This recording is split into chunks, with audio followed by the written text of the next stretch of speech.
No, no, stay. We're good here. So he's right.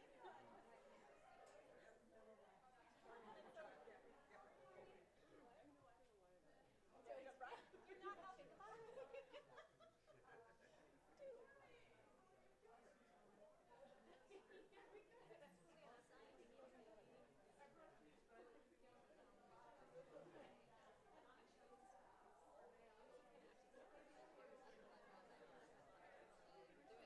on.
to the Dialogue for Diversity. Before we get started in, I would like to bring up Asme Nahi to introduce Elder William A. White and start off with the traditional ceremony here, because we are on traditional lands.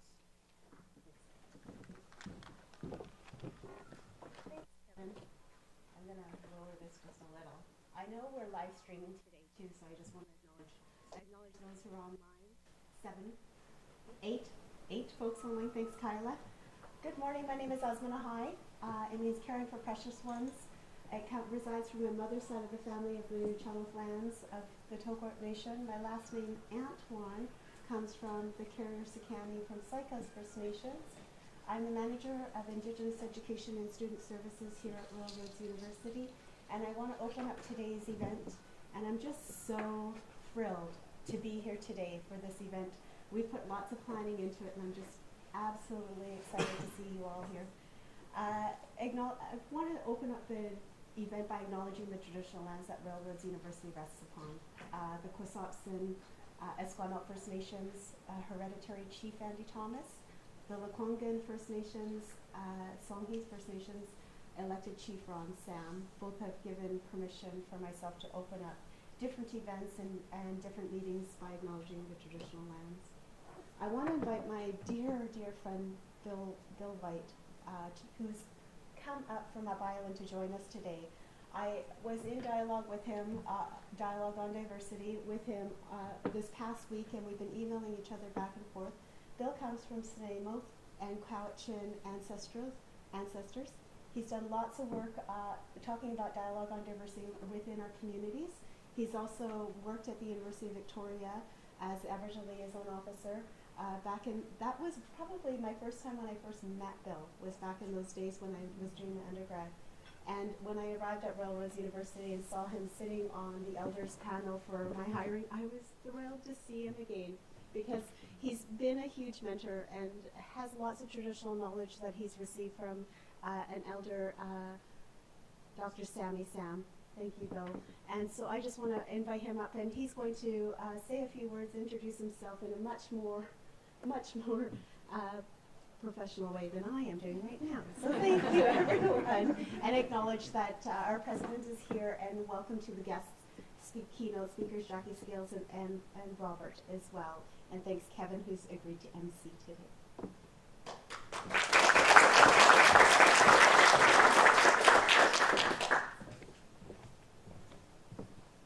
Good morning, everyone. Can you hear me? Yes. Oh, thank you so much to President Cahoon, the Planning Committee, and to ASMA for the invitation to be here. This is indeed a very significant event. It's during my entire time at UVic, which was for 13 years, we didn't see anything of this nature come about. I am very lucky to have, I'm going to talk for a bit, and then if I get it together, I'd like to say a prayer. I won't drum because for some odd reason my drumstick is not in my bag. So this is the look of I'm not going to panic. I am very, very lucky to be heavily influenced by old people that I worked with since the 70s. In Nanaimo, we set up a cultural research program to interview elders to find out what our teachings were. Because in the 70s, we had a suicide rate that was 6 times the national average. We had a dropout rate that was 95% of our people dropped out of school before graduation at grade 12. And we might have had 1 or 2 people go to the universities. So it was a dark time. Arrests were made, land claims, protests, etc. It was very, very dark. In that time, the great consistency was the old people and their teachings. We sit in the heart of Salish territory, Straits, Coast and Straits Salish, and we are thankfully, our people are the most conservative on the coast. We still have winter dance activities, Shaker Church activities that predate the arrival of the European to the coast. The basis for the winter dance, the basis for the Shaker Church, and the old people's teachings, and this is in part how our people survived for as long as we have. was the old people believed that we have a natural and an obligation to interact with the natural and supernatural worlds, including each other. We had to treat each other well, and we also had to, they brought cleansing instruments in to clean and to help the young, to know that the young belonged. And this was consistent throughout for those of our families who were very traditional. Of course, we had individuals who didn't cope very well with racism and discrimination. And we've all seen reflections of that. I want to tell you a brief story about when I was at UVic for 13 years as its first Aboriginal liaison officer. We brought in an amazing old man called Sammy Sam, and I'm speaking his name to be grateful. I'm immensely grateful to him and his patients. Dr. Sammy Sam, he, at the university, of course, is a place where Xulanitam, white people are taught how to be Xulanitam, how to be white people. And sometimes that can be a little highly individualistic, highly competitive. In our culture, we say, they don't listen very well. Unlike yourselves at this moment. They can be argumentative. And this was a challenge in terms of how do we attract our own people, especially the Salish, to these institutions. And as the Aboriginal liaison officer, I thought, well, you know, I could welcome everyone, but we need to step back a bit. So we invited Sammy Sam, a traditional longhouse leader, speaker, Shaker Church healer. We invited him and 6 individuals to drum, sing welcome songs, to give advice, to talk about belonging, to talk about acceptance, to talk about strength, to talk about being clean, to talk about being strong, and also to talk about our place as ritualists and ceremonialists. We knew that we had to do this, and what we didn't know was after 10 years, after 4 years, after 6 years, what happened was we brought these old people in to sing. And in very short order, Sam said, where UVic was a village site called Thalisja. Andy Thomas spoke about a village site here, and I stupidly, even though I had a history degree, I didn't record it, I didn't write it down. Andy Thomas talked about a village site being here, right where the first people's house is, the canoe shed that used to be. And the great gift of our old people is one of trust. Trust and consistent application of belonging, taking care of one another, understanding the sacred, being clean, being strong. This equates to the vast range of what being two-spirited is all about. Two-spirit basically really is about being a ritual and ceremonial person at its extreme end. We have some who are new, who might not understand what that is, and it came about, I think it came about, the term came about as a result of horrendous rejection within the gay community of people who weren't white, who didn't have blue eyes, blonde hair, etc. And so there was a huge rejection of Indians from that time. And I think there was a huge tribalization within the province and across Canada, and our people began to use the term two-spirit. I think it's a good move, but it does require obligations in terms of understanding who you are, the traditions, the rites, the ceremonies, ritual and ceremony.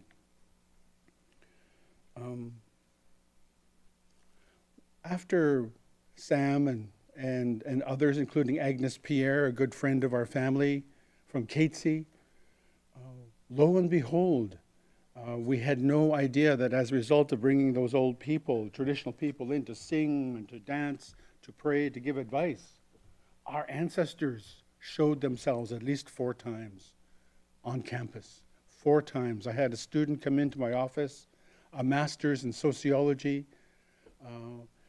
He was not interested in traditional culture at all.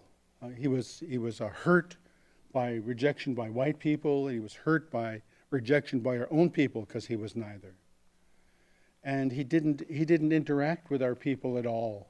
Once in a while, he came after he was graduating, an excellent statistician, which is really hard for us. That's how come I chose anthropology at first, because it didn't require stats. I thought it was, okay, I can't go there. He came into my office, an amazingly bright man, but hurting. You know, he never looked at you in the face, and he never interacted, never sat with us. And he said he needed help getting a resume. And I thought, gee, he's got a master's degree in sociology. A resume is like jujubes, eating jujubes. I can help him. So I listened to him, and I gave him some advice, and then I said, he was sitting, and I said, what else do you need to talk about? What else do you need to hear about? And he put his head down, and he said, I've seen something. And I said, I knew that I had to be really calm, really kind, really non-confrontational. I couldn't stare at him, otherwise he would leave. So I then said, please tell me what you've seen. I said, I wasn't there, so you need to tell me. And I'm shortening it. He said, I've seen dancers. And I said, all right, where? For those of you who know UVic, where the First People's House is, used to be a bench. Right across from that bench is a little grassy knoll, right at the corner. And I said, please tell me what you saw. And I don't know, there's a brown booklet there. Would you mind taking it for me, please?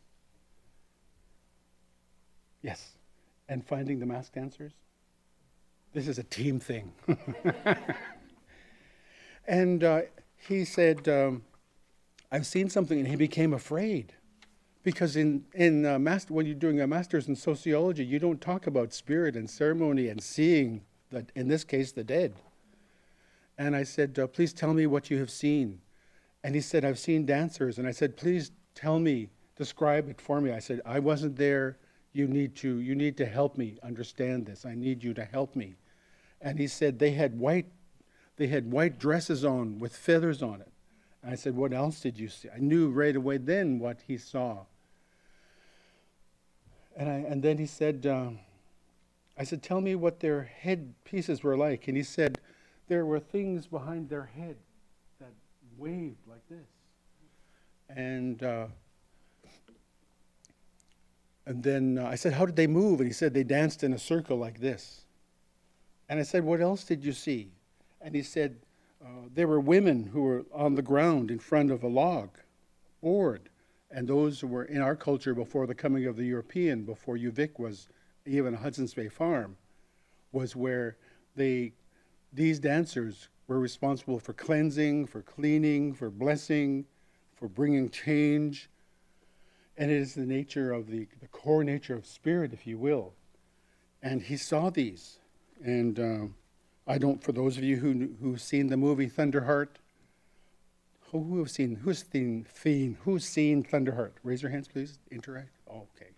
Okay, you must see Thunderheart. There was a scene in there where the Graham Greene character says to the, thank you, sweetie, to the FBI agent, you have had a vision, he said. He said, some people have tried all their lives to see a vision, and you wander in from Washington, D.C., and have seen a vision. Then why I'm telling you this story is this is the very essence of spirit and tradition, whether you're two-spirited or not. It is the nature of our culture, our traditions. But I am optimistic that if you are two-spirited, if you're clean, if you're strong, if you don't carry sadness, if you don't carry hurt, these gifts will flow stronger because of that commitment. I did say to him, because one had to have respect for him, I said, why do you think those people showed themselves to you? It would have been 200 years before. Why do you think they showed themselves to you? And he said, I don't know. I said, before you came out from Saskatchewan, did old people speak to you? Because I needed to honor their voice, if you will. And he said, that did not happen. And I said, from your own walk here, why do you think those ancestors showed themselves to you? And he said, I don't know. I said, please come on Thursday. Sammy Sam is coming, and I'll tell him. He will talk to you. But I knew he wouldn't come. So I said to him, I had to push it, and I said, dear one, I'm going to talk to you again as if you were my family. I said, the reason those masked dancers called Swaihwi showed themselves to you is because I lied. I said, I don't know what happened to you. I don't know what hurt you've endured, although we did know because of the way he carried himself. I don't know what happened to you, but you need to know that the ancestors from this territory, those dancers, have swept you with their songs, the strength of men, the strength of women, and they are removing this hurt from you. And they are telling you this sadness that you carried, you must no longer carry, that you're going to start a new life as you prepare to leave. Do you understand that? And he said, yes. Will you come on Thursday? He said, yes, but he never. Several years passed, and I was talking to a friend of mine, and I said, have you seen? And I named him. And he said, this is like 3 or 4 years after, and he said, no. I did say to the young man, I said, you have to change your life. You have to start talking about good things. You have to start talking about nice things. You have to start talking about the strength that is within you. And I said, you're smart enough to do this. I did ask another student that we went to school with, that I work for now with Malahat. And I said, have you seen him? And he said, yeah, but he died. He said he developed cancer of his jaw, and his ability to talk was taken away, and he eventually passed away. Our ancestors came forward and were providing a warning to him. Dear one, they were saying, please begin a new life, change your life. No joy, no songs, no prayers, no ceremonies. Even though you weren't raised with it, it's still going to be open to you. I think in terms of those of our relatives who, I'm using for those of you who didn't notice, I am old. So I'm going to use the term gay. The LGBT will cause me to fall over. It'll be too much. And, our young people need to be aware that that's the very core of being gay, that intense spirituality is part of the walk if they so choose. I need to formally welcome all of you to this. I'm going to shift now out of story mode. If you wouldn't mind standing, I'm going to say a prayer. If I walk, is that going to be a problem? Yes, it is. Okay. All right. Oh, okay. You have to picture me walking. I need you to close your eyes. Go into that place which for you is a place of comfort, a place of safety, a place where you know you belong. It is a place where songs come from. It is a place where prayers come from. It is a place where the great love of our relatives rests. We thank the Creator for today. We thank the ancestors and the Creator for bringing the teachings of songs, of prayers, of ceremony, of good talk, of helping one another, of being with one another, of taking care of one another. We ask for prayers. We ask for healing for those of our relatives who might not be well today. We ask for healing, for blessings for those of our relatives who are on a path and it might be of confusion. We ask for real strength for our relatives. A great darkness has moved within this community for about 20, 30 years now. Our old people understand that that darkness does not belong. It does not belong, dear ones, and we ask for your great blessings, your healing, your strength to begin a new time and a new place. We close with great blessings and great healing for each of you who have come here, for your families, for your mates, for your children, your brothers, your sisters, as they begin their path.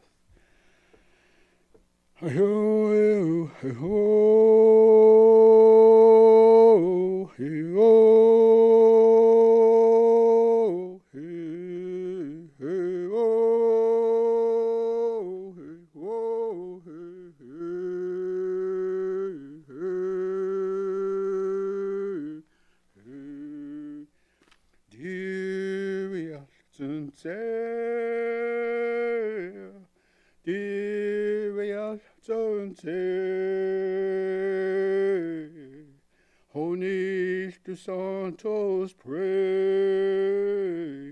O Divias Sunte, Handinana, Handinana, Thank you, dear ones. Thank you. Welcome. It's wonderful to have you here. Thank you.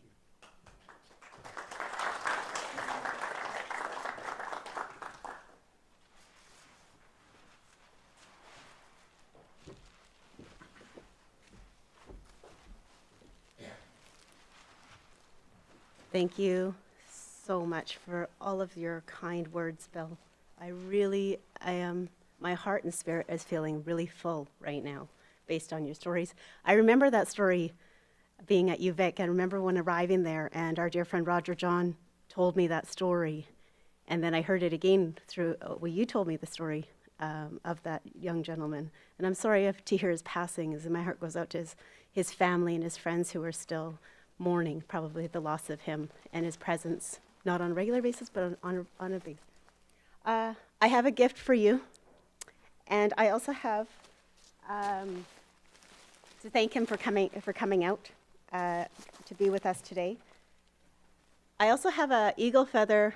This eagle feather was harvested down in Snuckle Island, the Blue Heron House, by our elders. Our RU elders circle members came out, and then a friend of mine beaded the feather with all of the Railroads University colors. So I want to give you this feather as well as this blanket, and just full of gratitude on behalf of the committee, and I thank you.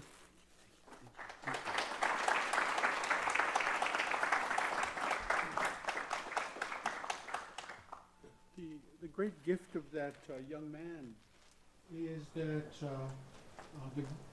he who believed he had no worth, he who believed white people hated him, he who believed Indians hated him, our own people, he brought the gift that our ancestors will show themselves, even at this time, this modern age, and they will bless and they will cover, they will protect.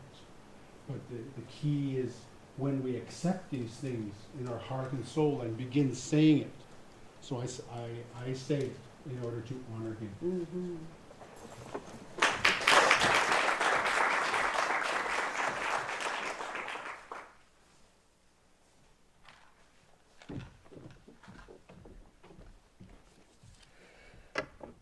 When Kyla asked me to MC this day, I was really quite honored. I'm a recent alumni of the Masters of Environmental Management program. Very recent. It's a little shocking to be back on campus, actually. I remember back when I was doing my bachelor's here, and I was participating with the Student Union Society, and looking at the intensity of the program and the model of the blended model of the school, and really seeing the struggles that the students had in being able to participate at that level within the university, and noticing that there was a real almost a disconnect, that students didn't have either the time or the presence to start up organizations that you would see in traditional universities.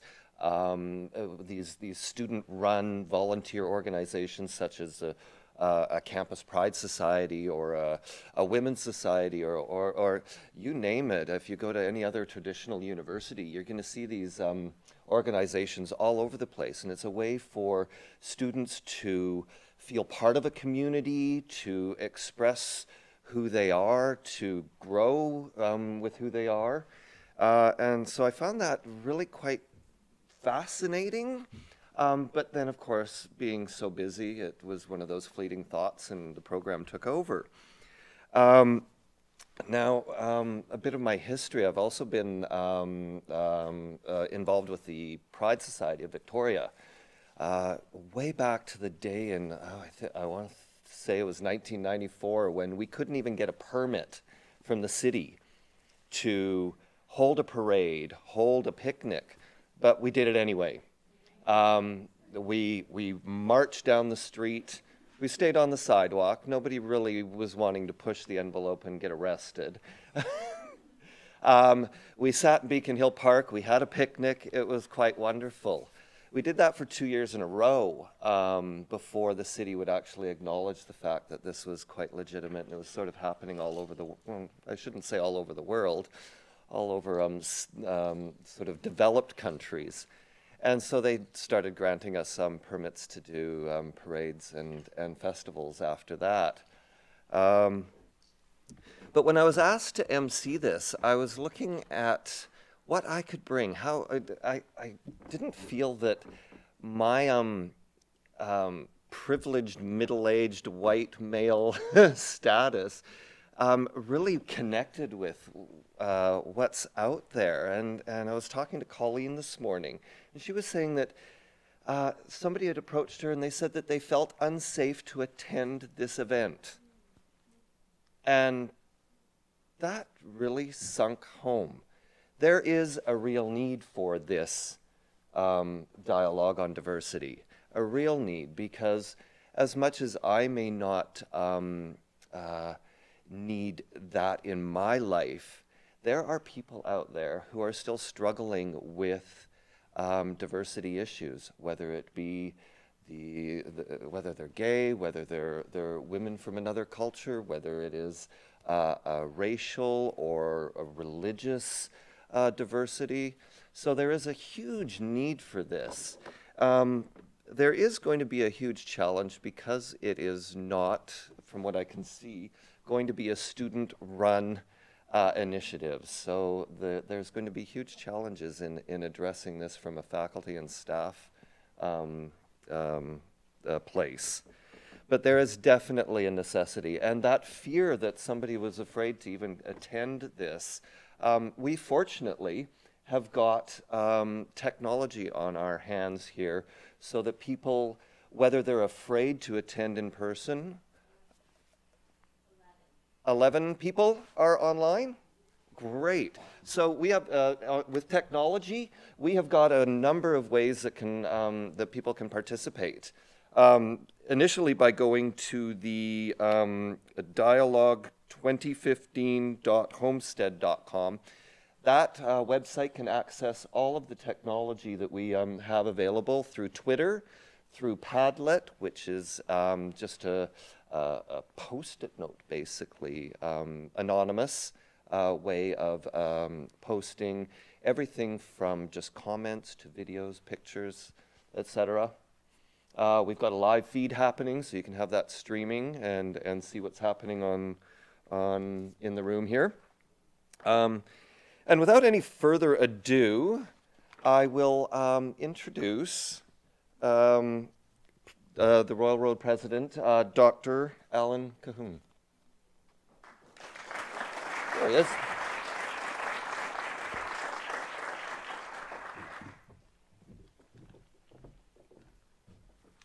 Thank you, Bill. Thank you very much for those very kind and inspiring words. Appreciate the context that you put this dialogue under, and the wisdom of your voice and the lessons that you continue to teach us.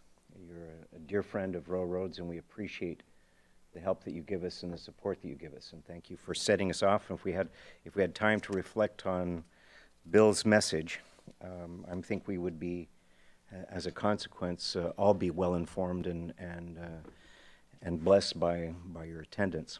I want to thank all of you for participating in this discussion, this dialogue on diversity.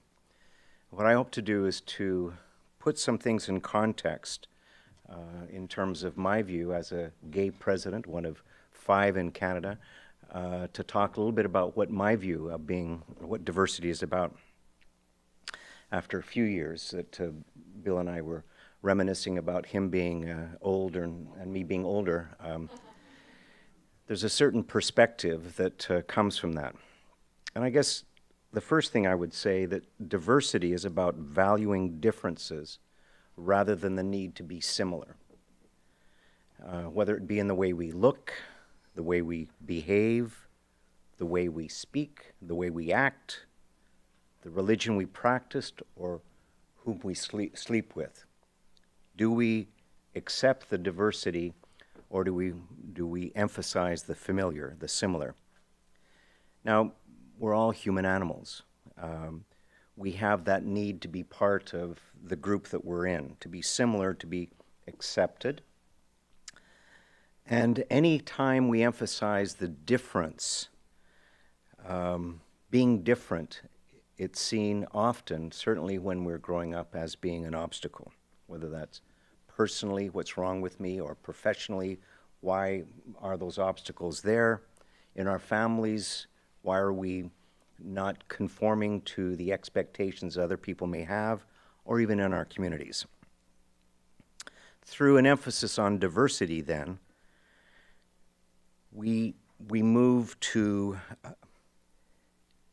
a commitment and an acceptance that being different is not an obstacle or not a weakness, but in fact a strength.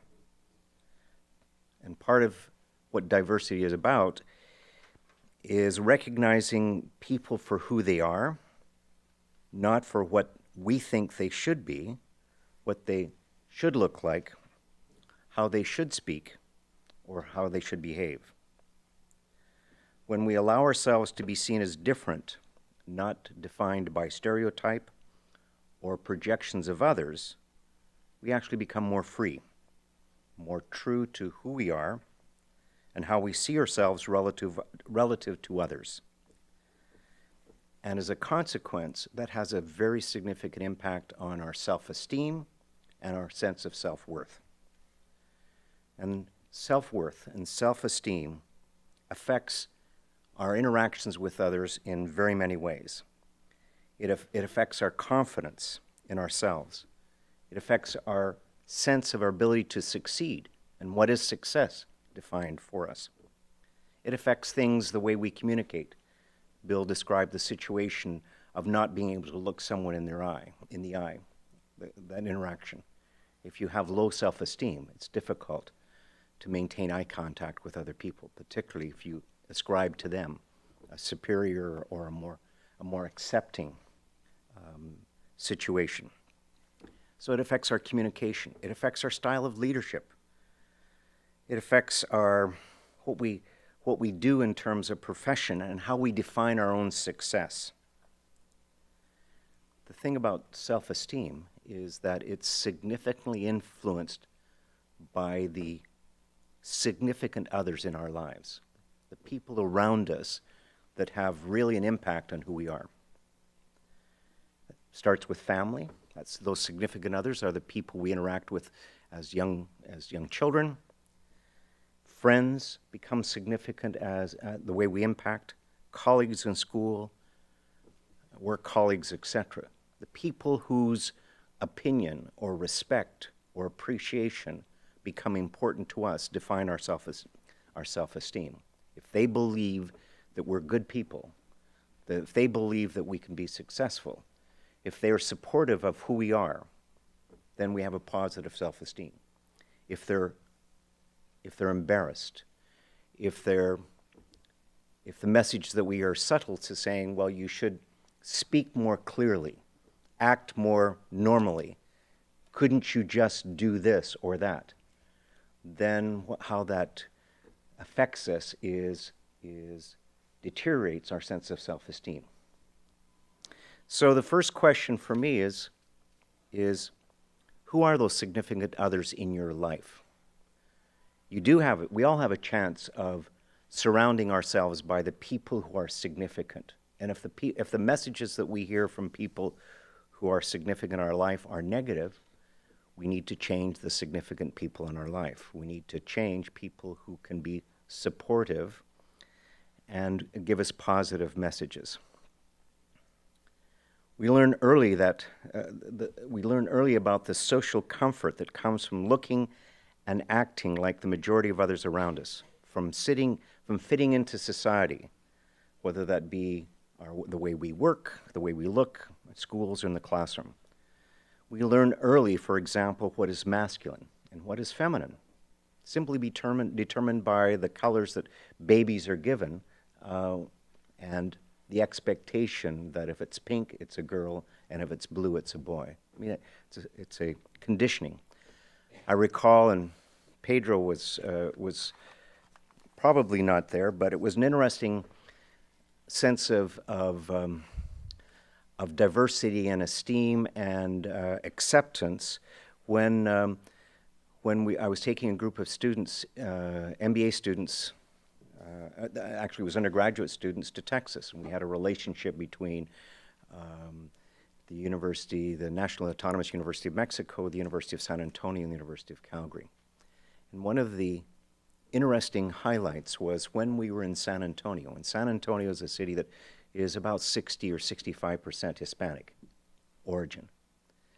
We were on a bus that we went over to see some Macadoria factories across the border from San Antonio. And when we came back across the border guards, who were all Hispanic, and we had a group of Mexican students and Mexican faculty members, a group of students from San Antonio and faculty, and a group of University of Calgary. What was ironic to me is at that point, all of the Hispanic from San Antonio who could speak Spanish fluently spoke only in English and only unaccented in English to clearly differentiate themselves from the Mexican cousins there. The sense was that if you wanted to succeed in that environment, you didn't speak Spanish, even though you knew the person you were talking to was Hispanic, and you knew in your family you spoke Spanish, but you established your credibility by speaking unaccented English. I thought that was interesting about this need to comply to be seen as accepted. We quickly learn the impact of social intolerance when we look and act differently, when you stick out from the norm that's unacceptable. Now, things have changed in Canada. We're benefited by our human rights legislation. You know, early in the 1960s, as early and early 1970s, gay men and women used pseudonyms when they went to a bar. They had to sign in, and they would put a name of someone else or something else. And in that early period of gay men and lesbian women, no one knew people's real names. They only knew them by their pseudonym because there was fear attached with actually having your name attached to something would be written. If police interfered or if someone got a hold of the list or whatever else, that fear was there. That's no longer the case. But you still hear it part in society. Faggot is used as a put-down. It's not a term of endearment. Overhearing that someone is too gay, too feminine, too butch, too often is still there as an indication of what's acceptable and what's not acceptable.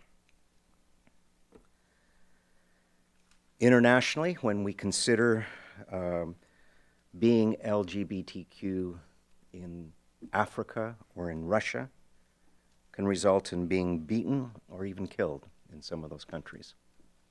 I'll give you a personal example in terms of what I believe in a minute about the role of president and who is a gay president in an institution.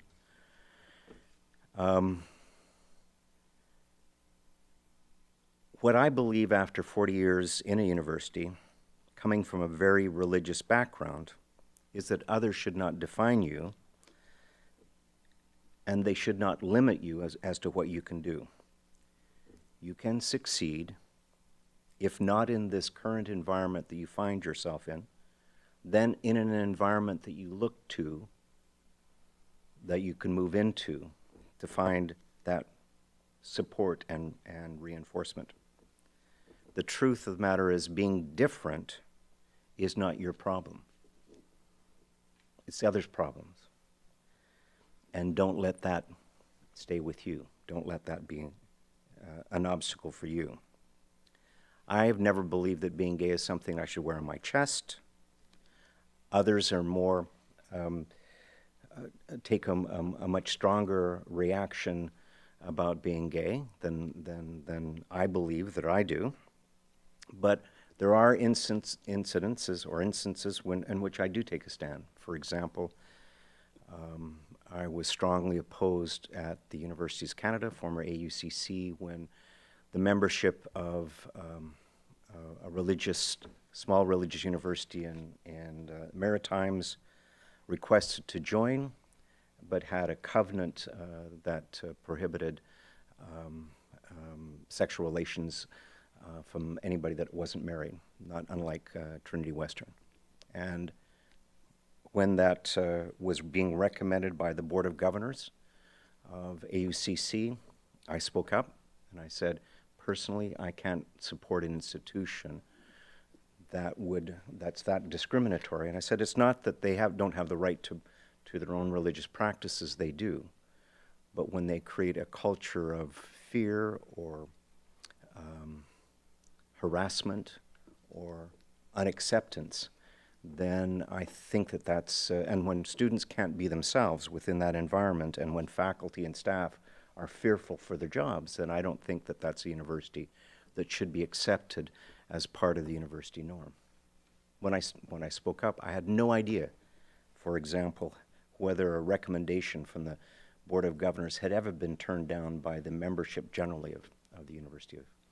But it was, and there was strong support for it. It was a personal statement that I believed in.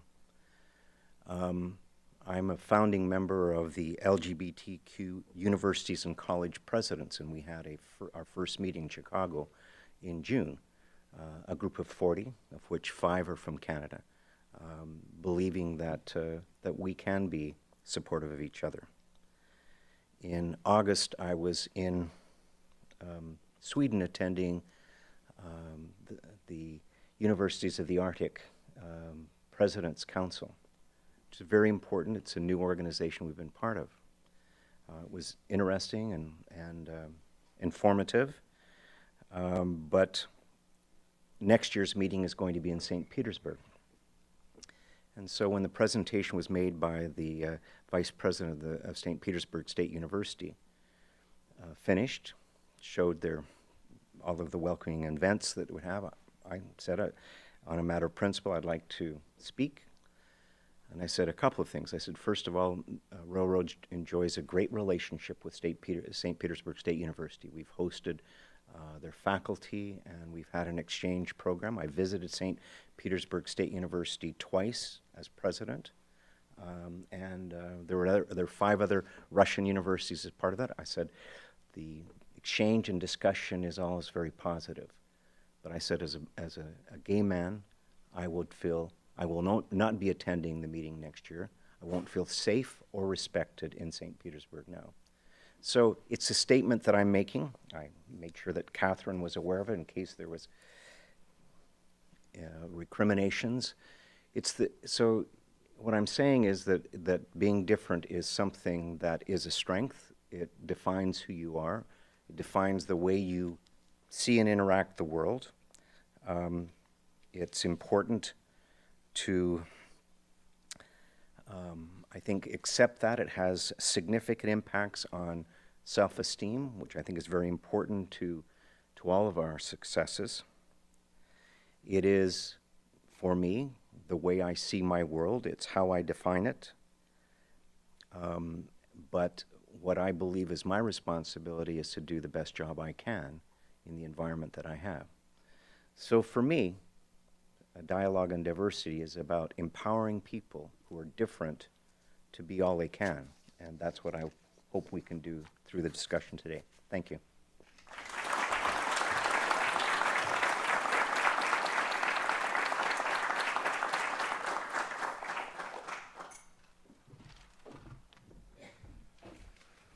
Oh, thank you for those words, President Cahoon. That was wonderful. I would like to introduce Dr. Matt Hines.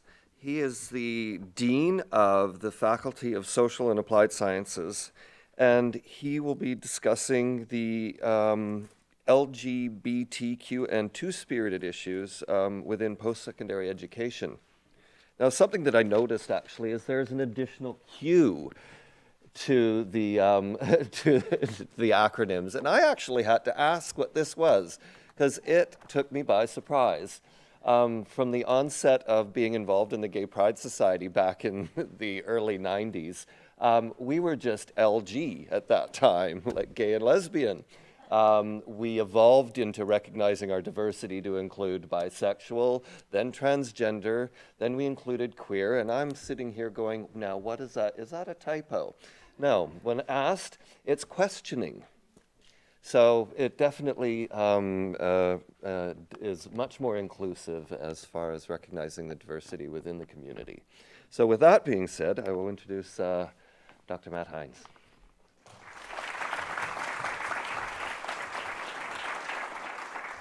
Good morning. I wanted to thank Bill and Alan for their honest and sincere welcomes to this event and really opening up a dialogue right from the start, which I think is very important.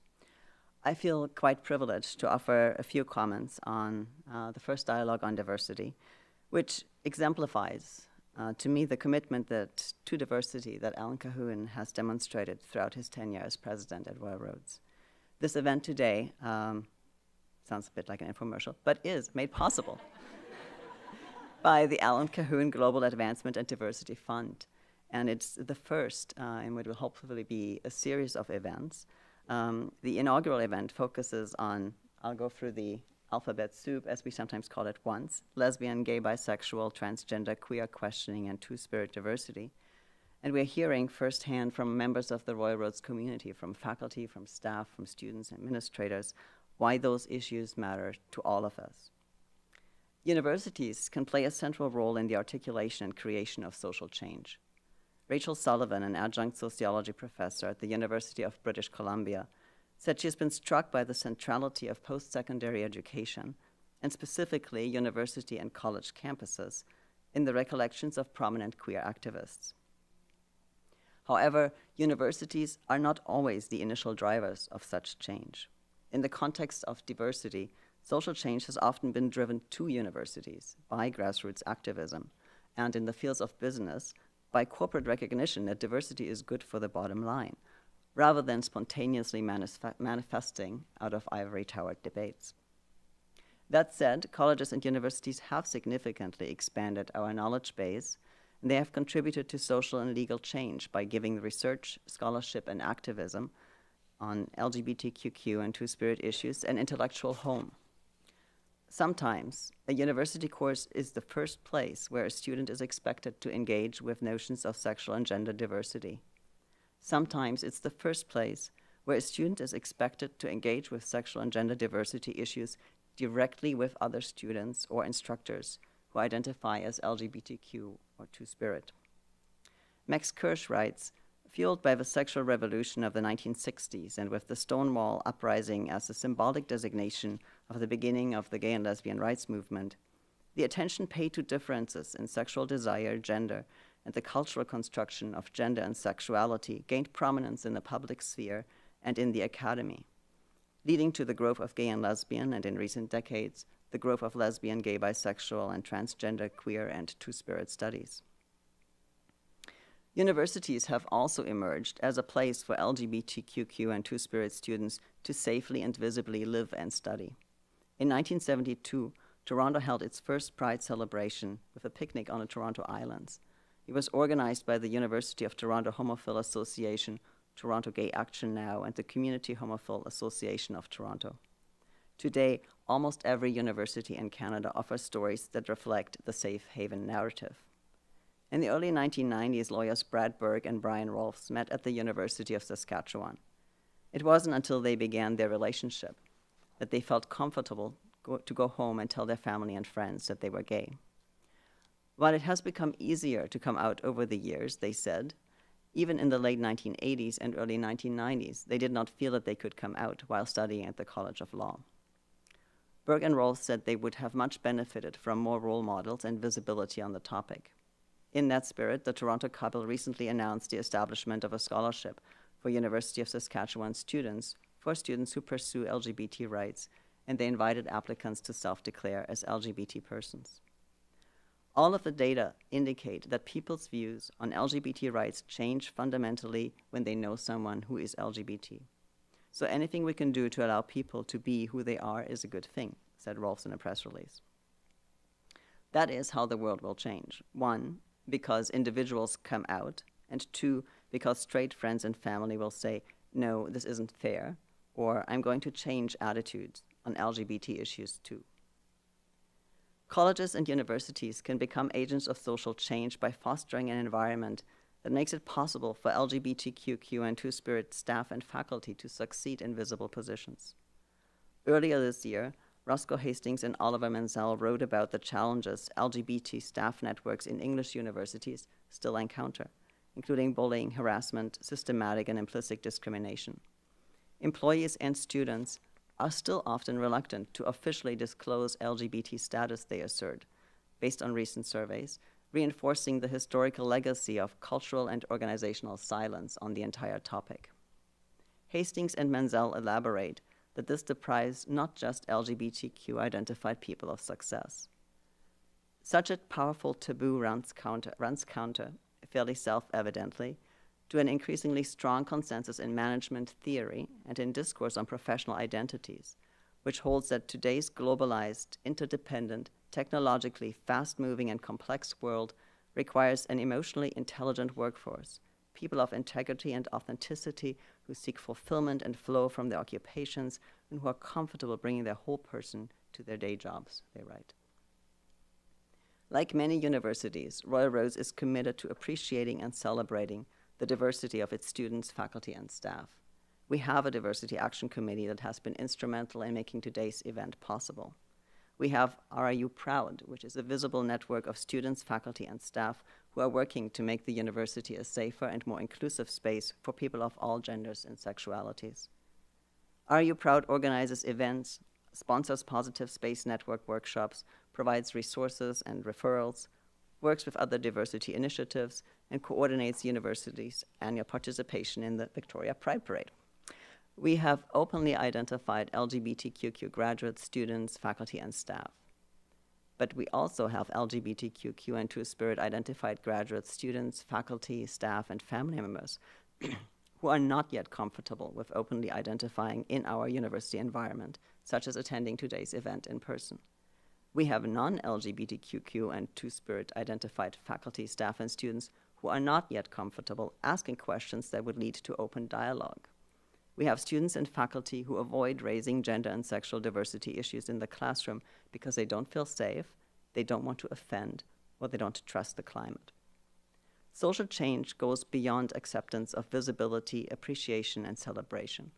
The process of arriving at a sincere understanding and recognition of multiple and overlapping identities is challenging, complex, and never quite complete. Take today, for example. Although we are focusing our attention on sexual orientation and gender identities this morning, these are not monolithic, fixed human characteristics. Our cultural identities are multiple and overlapping, and all of us have them. Yes, our self-understanding and our understanding of others is affected by ethnicity, skin color, religion, nationality, linguistic origin, ancestry, religion, family status, physical ability, sex, gender, age, sexual orientation, education, class, and other identity aspects. But communication scholar Gus Dieppe warns against treating intersectionality in a superficial and Rasta-like fashion, in which the individual's race, class, gender, sexuality, or nationality constitute a list of identity categories that you can check off. Instead, Dieppe suggests, we need to embrace the concept of thick intersectionalities, which takes into account individualized histories, vectors of difference, personal agency, systemic arrangements, and structural forces. Attending to thick intersectionalities in this manner means that one should attend to the lived experiences and biographies of the persons occupying a particular intersection, including how they inhabit and make sense of their own bodies. LGBTQQ and Two-Spirit identified persons can be highly privileged or highly marginalized or anything in between. They may or may not experience their gender or sexual orientation as an identity. Their identities may shift or be constructed differently depending upon the context. But numerically, fewer members of our university community experience themselves as LGBTQQ or Two-Spirit, meaning that our experiences are not as commonly encountered or understood. It is right there at this junction of knowledges that diversity can enrich all of our lives. Regardless of where we live in the realm of thick intersectionalities, all of us have a responsibility in the interpersonal and organizational communication climate for our role in the minute ways in which nonverbal and verbal messages create or jeopardize trust, uphold or undo legacies of discrimination and marginalization, reinforce normativities, or create space for a wide range of lived experiences. We typically cannot emerge into awareness of how our self-understanding is shaped by cultural dimensions until we encounter those whose self-understanding is different from ours. Philosopher Martin Buber eloquently expressed the challenge in truly meeting one another in the following passage, albeit in outdated language. When we walk our way and encounter a man who comes toward us, walking his way, we know our way only and not his, for his life comes to us for only in the encounter. Buber continues, the you confronts me, but I enter into a direct relationship to it. Thus the relationship is at once being chosen and choosing, passive and active. Unfortunately, a common human response to that challenge is to categorize into us versus them, to categorize that we don't know as other, and to close ourselves to open engagement. It feels safer. But universities are designed to have us engage with ideas and people that push us out of our comfort zones, to have us grapple with difficult concepts and notions that challenge the ways of thinking we have become accustomed to. This is an area of growth for all of us, making diversity not a special interest group topic, but an educational opportunity, a opening for professional development, and an imperative for building a society in which we can live together in an equitable, if not always comfortable manner. It is not dialogue about diversity that will move us forward. It is a dialogue in diversity that can engender change. As someone who has personally benefited from the professional and personal support and acceptance of this university community, when I transitioned more than 5 years ago, I more than appreciate the opportunities that today offers to all of us, and I extend my sincere thanks to all of the organizers in alphabetical order. Kirsten Amadou, Asma Nahai Antoine, Kevin Barnard, Mary Bernard, Cindy Brar, Ineng Chow, Colleen Hoppins, Kyla McLeod, Sophia Palahiki, Kim Tooby, and Michelle Underdown. On behalf of the Diversity Action Committee, I would also like to thank the following participants: Dave Adams, Megan Catalano, BJ Ibe, Lois Farron, Rebecca Pregley, Bernard Chisel, Mariah Whitley, and marketing for their spiffy poster design. Thank you.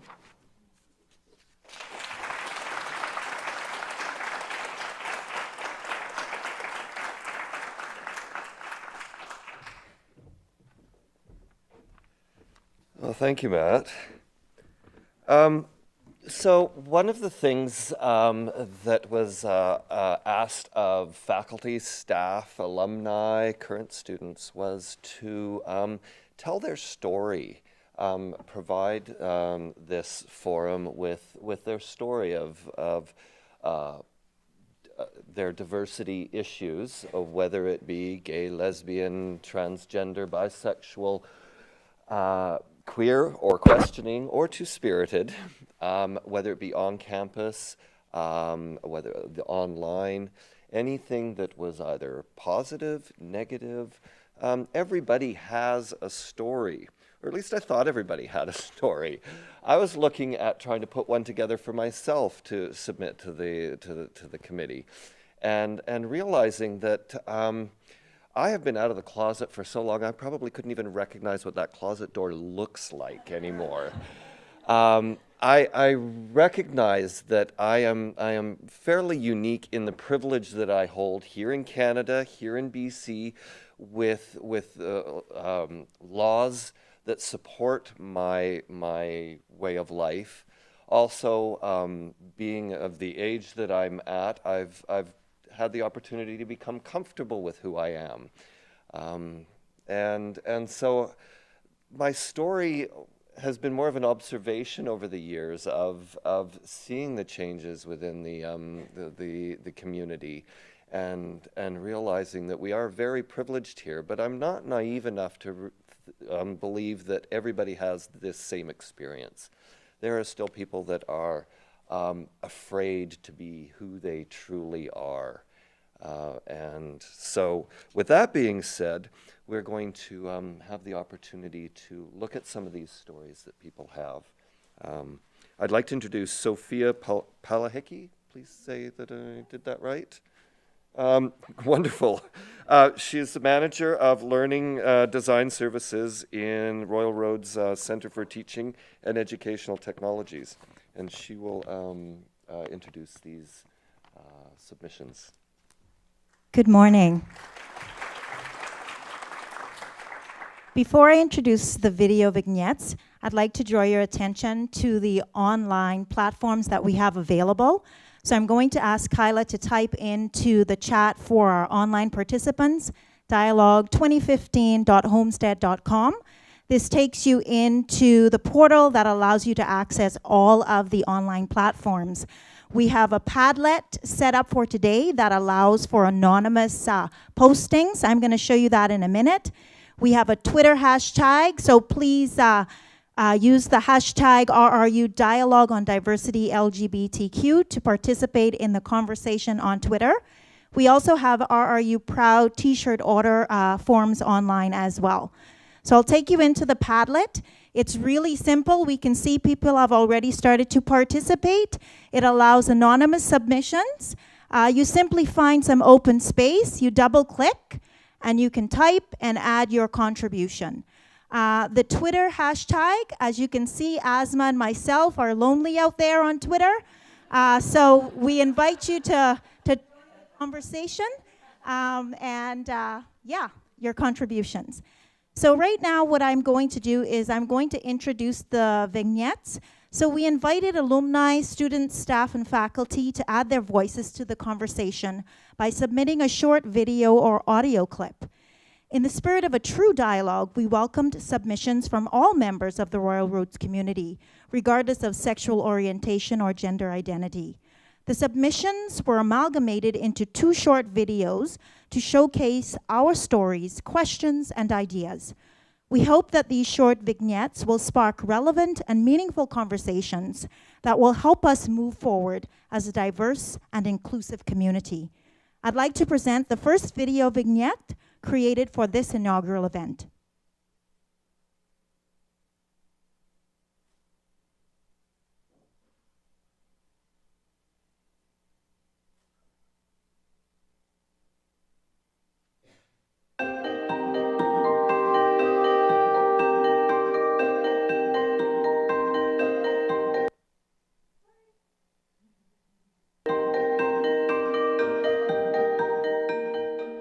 You know, it's something that's probably been said to death, but storytelling is vital to understanding our experience. It allows you to understand more about me and vice versa. And that's where Royal Roads really helps, because it provides this, I know it's sort of weird, but it's this foundation of anything is possible. You know, go out and do it, go out and learn it, go and explore the world. You want to go to India and learn about the experiences there? You can do it. And it's necessary because it will help everyone. Let it go, Kate. It's time for you to rest now. We make choices every day. Sometimes we take the hard road, but more often than not, we take the easy road. Like water, we favor the path of least resistance. At some point in our lives, we all face a situation that pits the sum of our strength against the sum of our weakness. My wife and I faced such a situation, the fight for her life.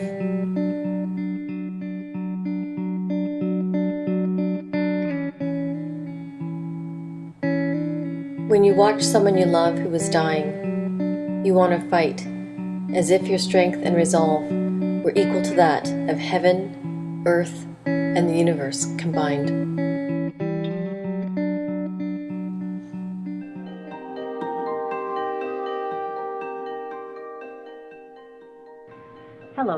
My name is Sophia Palahiki.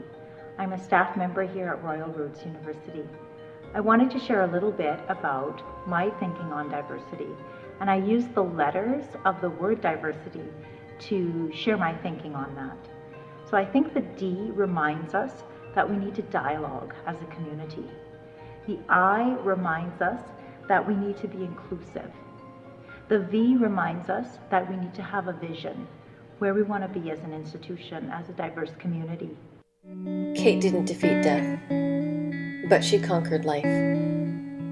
She denied cancer with laughter, and like a saint, she made sure that everyone around her was filled with love.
I didn't fare so well. When Kate died, my reason for life went with her. But before she died, she planted a seed of hope inside my soul. And I'm gonna be okay, Kate. It's gonna be hard, but I'm gonna be okay. That hope was my promise to her that I would finish my university degree. I desperately held on to that promise because my life depended on it. And I hated that promise because it meant that she had died. 3 months after Kate passed away, I started university and attended my first residency requirement in Victoria, BC.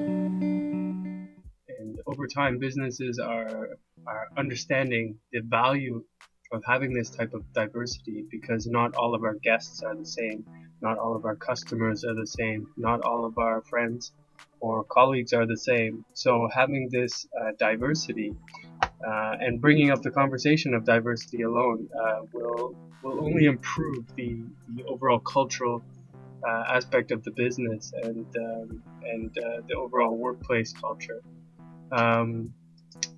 You know, my experience at Royal Roads in terms of my fellow cohort who I got to study with, each group was different. Each person was different. They all had different backgrounds. They all came from different places, and they all had different values to offer. And it just made the experience overall very positive. You know, we learned from each other, and we grew together, and we adapted, certain aspects from each other's culture to become better people. The E reminds us that we need to engage everyone, students, staff, faculty, and alumni. This is my fork in the road, an epic battle between the sum of my strength versus the sum of my weakness. And the answer is not in the path of least resistance. I have to find a seed of hope. The sound of my counselor's voice plays in my thoughts often. Hers is the voice of reason, gentle encouragement, and difficult truths. Her help is my tipping point to the future, and school is my heaven, earth and universe combined. And then it happens. I no longer see life through the eyes of her mask. To the part of me that held pain as its premise for life, thank you for dying. To the part of me that fought to see the light, to the seed of hope sown into my education. Thank you for living. Bringing people together outside of the classroom to be able to offer certain activities, or more of a student organized culture, right, where people can come together and they can enjoy each other's time, and it's not something that's necessarily related to school, right? That would definitely improve the experience at Royal Roads. So when we think about what opportunities exist, one of the things that's out there is this idea of creating safer spaces. And safer spaces is much less to do with the four walls that surround us. Safer spaces are really made up of the people that make up that space. So when we talk about safer spaces, really what we're talking about is creating that opportunity to have more critical thought about what's going on around us. So if we create a safer space that allows for those challenges to occur within, then what we're doing is we're helping to instigate change. So we can bring far more of ourselves to work when we're required to suppress far less.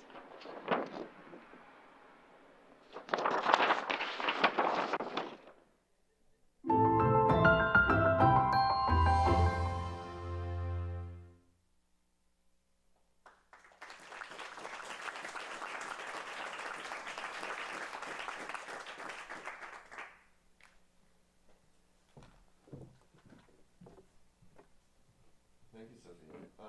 That really puts a face to some of the challenges and issues that are out there. Really sort of brings it home. We're going to review the online activity. How is that going? We have 12 people online participating.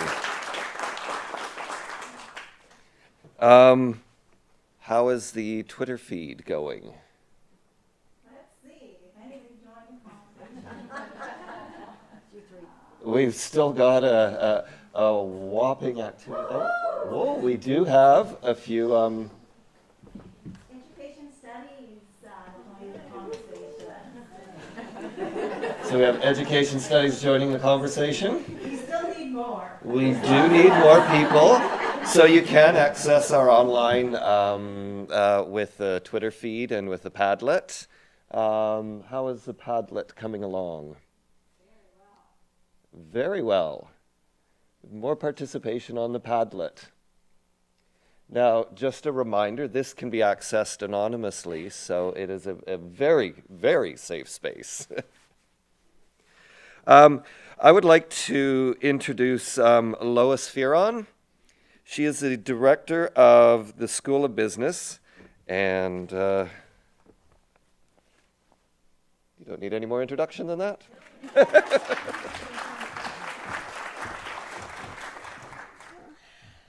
What a powerful morning. I have the great pleasure of introducing Jackie Scales. Jackie is actually in the business of advocating for and creating a more inclusive world, so she is the perfect person to be speaking with us today. As a senior manager with the human capital team in Deloitte's Toronto office, Jackie leads diversity and inclusion practices across the country. She works across industries with organizations who are seeking to build a diverse employee base that leverages the benefits of inclusive leadership within their overall talent management infrastructure.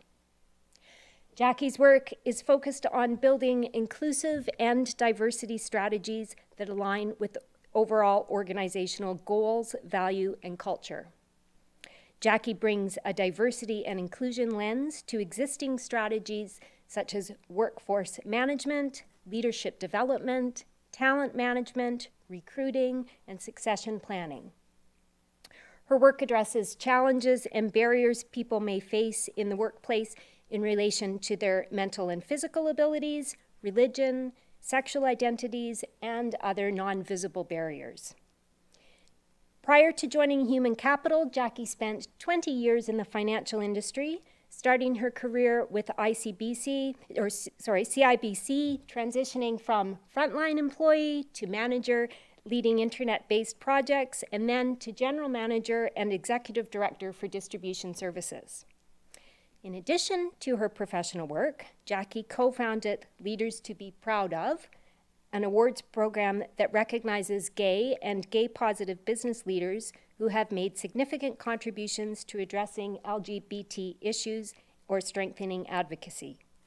She's a national chair of LEAD, LGBT employees at Deloitte, and also leads Deloitte's diversity practice in Greater Toronto Area. She's been the executive director of Community One Foundation, a nonprofit organization that supports the development of LGBT communities in Greater Toronto.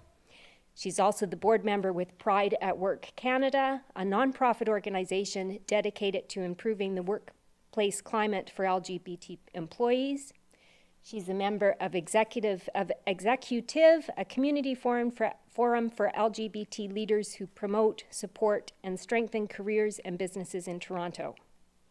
If that's not enough, Jackie also co-chairs the Lieutenant Governor's Forum for First Nations in Ontario. She's a recipient of the 2011 Linda Bowles Spirit Award, which honors female professionals who inspire other Deloitte women. And she earned an MBA in Executive Management with a specialization in leadership from Royal Roads in 2010. And in 2013, she won the RRU Alumni Excellence Awards. So we're all very proud of her, and we thank her very much for being here with us today. So welcome, Jackie.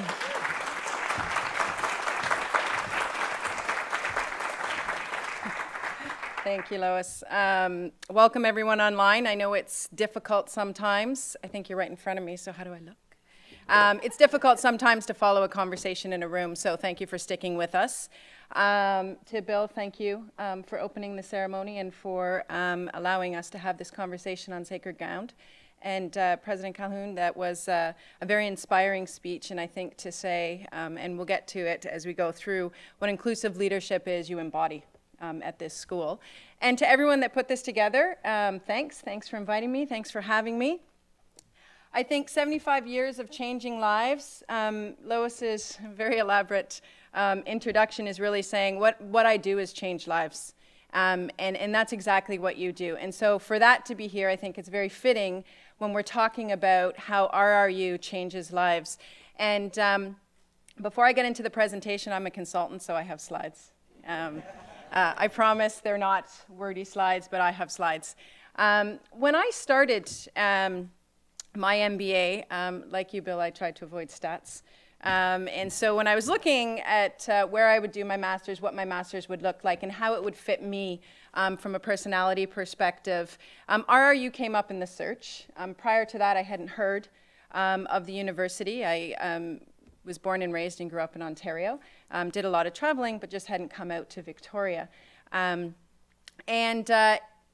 The idea of being able to do it in a sort of innovative platform, so at the time we had 3 res on campus and then a bunch of distance learnings, was interesting to me. So I sought out a few alumni, talked to them about the program, and decided to join. And for the first time in my life, after getting over the shock of day one of being on campus, I realized that I was in a room full of people who were completely different than me. I had spent 20 years in financial services, as Lois mentioned, in IT, a very male-dominant internet banking, so bringing some of that stuff to fruition.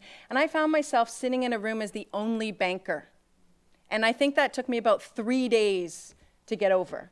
The fact that I was probably one of the only people that came from the private sector, the only true corporate blue suit person. And it took me probably a week and a half to realize that I was going to learn more in this program than I had in 20 years. And that was because of the diversity of the people that were in the program. That was because of the faculty and the stories and the way that I was being stretched and pushed to learn and to think. And that's, put a little seed in the back of my head, because we all know if you've taken the master's program, there's not a lot of time to do anything else but get through it. But in graduating, I then decided to shift careers, sort of almost near the end of my program and went to Deloitte. And I went to Deloitte in their corporate strategy, because you start with what you know, and very quickly put together a business case that was the seed from sort of 10 days into my program that said, there's something to be had for organizations around inclusion, innovation, and how we team and what we do. So I want to launch an inclusion and diversity practice. I was met with a lot of resistance, I won't lie. My friends at Deloitte, if anyone's on the line. Because how are we going to make money at that? At the end of the day, we make money. We're an organization. And who's going to want to talk about that? But if we think about it, what we're talking about are our people. Our true and only asset that is going to make us money are our people. And if we're not talking about them, then we're not doing what we need to do to make sure that we are attracting the right talent. So took me a little while, but got the okay to do it, launched the practice. We were the first professional services firm in Canada to do that. So I've had the benefit of being able to do that cross-industry. And that has all come from the premise that RRU has around how you learn, what you learn, and the diversity of thinking. So what I wanted to do today is talk about covering at work, and I'm going to start, I got to stay still. The microphone doesn't move with me. So what I want to do is start with the end in mind, and I'm glad Pedro's here because he'll know, and that sounds familiar to him. You need to start with the end in mind to know where you want to go. And so I'm going to start with talking about corporate Canada, and talk about organizations within Canada, and talk about what it means in the workplace and what it means to people that are hiring. Because if you think about it, academia, universities, colleges, learning platforms, what you're doing is changing lives. You are changing the way people think, and you're the first sort of stepping stone as a university that many of these kids, students, returning students, people who want to change careers and think, you're the first stepping stone for them to understand what change is. You're the first stepping stone for them to be introduced to a whole new culture. For those of us who have gone through the program or went to post-secondary, that in itself is like, wow, I'm away from home, or I'm with a bunch of different people I've never met before. As Matt said, it's the first time I'm going to meet people who speak a different language potentially. I'm going to see people who look differently than me. And I have to figure out, based on the tone and the culture that is set for me in my classrooms, in my study spaces, in my universities, I am starting to form what I think I need to embody as someone who's going to move into the corporate or move into an organization or move into not-for-profit world. This is where it starts. And what's interesting when we start to talk a little bit about some of the statistics in a recent survey we did within Human Capital and Deloitte globally, is we've got the idea of the culture and global talent, right? We have borderless talent now. And so as universities such as yourself with such an attractive program bring in international students, what you're doing is bringing in a culture that is very different than ours, and all of the subcultures that exist create that foundation. And people who are graduating from your programs, they're going to be hiring people or being hired into an organization. And so what can we do to create that safe space? I think, as the video said, it's not about four walls. It's about embracing the uniqueness of all of your students to create people who are game changers, people who organizations want. And you'll see in these stats, organizations are struggling with talent. They're struggling with this, I don't want to use the term war on talent. It's still a very catchy phrase. I'm in the corporate world. But what they're struggling with is, how do we find people that we can keep in this organization, because the landscape has changed and organizations are trying to catch up. Because like university, from an industry perspective, things have been done the same way for so long, and now all of a sudden things are changing. And so the organization's policies and practices and the way that they do things need to catch up to that very quickly.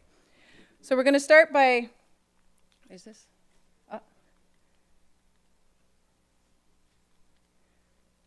I don't think it's working. There we go. Leading in the new world. Ooh, now I've pressed it so many times. Can you take me back? Leading in the world of work. So we, in 2014, we did our first at Deloitte, and it's the first of its kind, Canadian inclusion and diversity study. We went out to about 100 organizations, cross-industry, to CHROs, so those are chief human capital officers, to CEOs and their executive table to talk about inclusion and diversity and what that meant to them.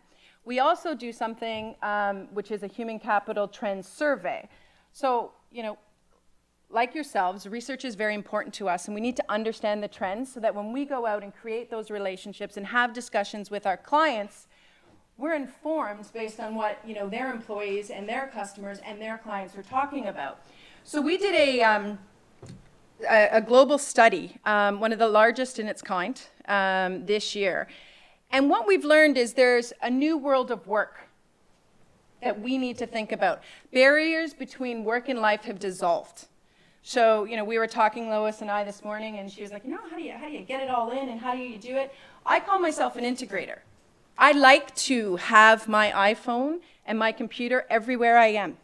That makes me happy. What makes me unhappy is, you know, feeling like I can't look, I can't connect whenever I want. That's me. That works for me, and that helps me, you know, get to the kids' whatever activity we have, or, you know, do those types of things, engage with my family. They know all of that. That's me. Some people need a break. Some people need to be able to say, you know, between these hours and these hours, I need to be present where I am, and that's great. And that is what has changed. So we used to continually say work-life balance means, you know, work has to stay at work and life has to stay outside of it. That's not true anymore. And the millennials that are coming up are saying to us, no, I need to define it my way, and you just need to work with me. You either need to provide me technology, you need to provide me learning, you need to do the things I need to make myself successful. I expect you to give me that. I expect you to give me that when I'm in school, and I expect you to give me that when I'm at work. And organizations don't know how to deal with that, because they have a program that you log on that's behind a firewall, and they're like, how do I give you that, you know, on your iPhone? So that's changing. Talent is in high demand. We have borderless talent. People want to move around the world to work. People, for the first time in, you know, this decade, for the first time in a long time, talent owns the relationship, not an organization. Organizations are used to saying, well, you of course want to come work for me, right? I'm going to give you a job. It's a job for life. You want to stay? That's great. We have benefits, those types of things. Nope, millennials are saying, I'll choose where I work. I'll choose where I work based on value. I'll choose where I work based on your technology. I'll choose where I work based on how you invest in me, and I'll decide if I stay. And I will stay if I feel there's an alignment. I won't stay because you give me a paycheck. I won't stay because you have benefits. I may stay because you have flexible vacation. I'll stay because of what's important to me. Millennials make up 50% of the workforce, and it's continuing to change. They are going to be changing lives because they are going to graduate from university and they're going to walk into the workplace and they're going to say, this is the way it's going to work. And so we in universities are creating the foundation for the largest voice in organizations. And that's where we will affect change based on how we create a culture that is inclusive. And then global transparency in job markets. Go online. Where are the jobs? There used to be a time where if you knew someone who knew someone who knew someone, they'd tell you about a really cool job. Now they're tweeting about it, they're on blogs, they're everywhere. So it's not up to an organization, it's up to the talent.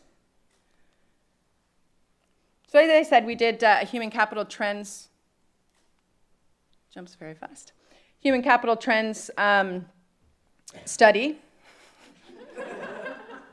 And we went to over 100 countries, so 106. We talked to over 3,000 business and HR leaders. What we came up with were the 10 human capital trends for 2015. And what I want you to notice, and so at home, are they seeing the screen the same way we are? Okay, and for everyone in the room, inclusion and diversity aren't there. Shocking, I know. And last year it was actually number 3 in the 2014 survey that we did. And the reason it's not there is because culture and engagement and leadership and learning and development are what are embodying inclusion and diversity. You'll notice I'm very deliberate in saying inclusion and diversity because they're not the same, and we like to, mix them up. I'll talk a little bit about that. And what's on the right is the organization's ability to close that gap. So you see the number that said, the number in parentheses is from 2014, and the number beside it is from 2015. So what this slide is telling you is these 10 things are what the biggest trends across the globe. These are Canada's ranks as well, so you'll see that here. But the capability gap between the issues that they have and the ability to fix them is substantial. And learning and development is number 3. So what they're saying is today, we don't know how to address this. We're going to need to look to other places to address it. We're going to need to look to universities to help us figure out how we can continue the learning and development of the people that we're hiring out of these campuses. That is a staggering number. And this is the first time where executive teams are saying, it's about our talent. It's not necessarily our brand. It's not about what we make, what we do, how we service. It's our people. And if we're not getting the right people, we're not going to be able to close these gaps. We know we can't, so we need to look somewhere else. So if we think about the program and the uniqueness that RRU has around your master's programs, your learning programs, what's an opportunity to create a platform that helps bridge this gap for many, many organizations across the globe. And the fact that international students come in and go out, fantastic. So the key findings. So there's a few key findings that have come out of the report. One of them is softer, right? Culture and engagement, leadership and development, they have become urgent priorities. So what we are hearing from many, many leadership teams is this is a priority for us, and that's new, right? Like usually it's something we shoved off to HR and they figured out how to do it and we didn't have to deal with it. And now all of a sudden, this is what our employees are telling us. These are our potential hires. We're losing people because they don't like our culture when they talk to people, right? If you had a bad day at work, 20, 25 years ago, you went home and you complained about it around the dinner table, or you might have talked to someone you drove home with. If you have a bad day, within the hour that you're having that bad hour, it's out there, right? Your employees are tweeting about it, they're messaging, they're doing everything. So as an organization, you have to figure out how you deal with that, right? Because lip service won't work. Millennials don't want to hear, we have corporate policies, because they don't care, right? They're in the moment and they're saying, you know what, you don't want to work for this organization because their culture sucks. And then all of a sudden the organization's having a really hard time finding people to fill positions and they can't figure out why. So it's about culture.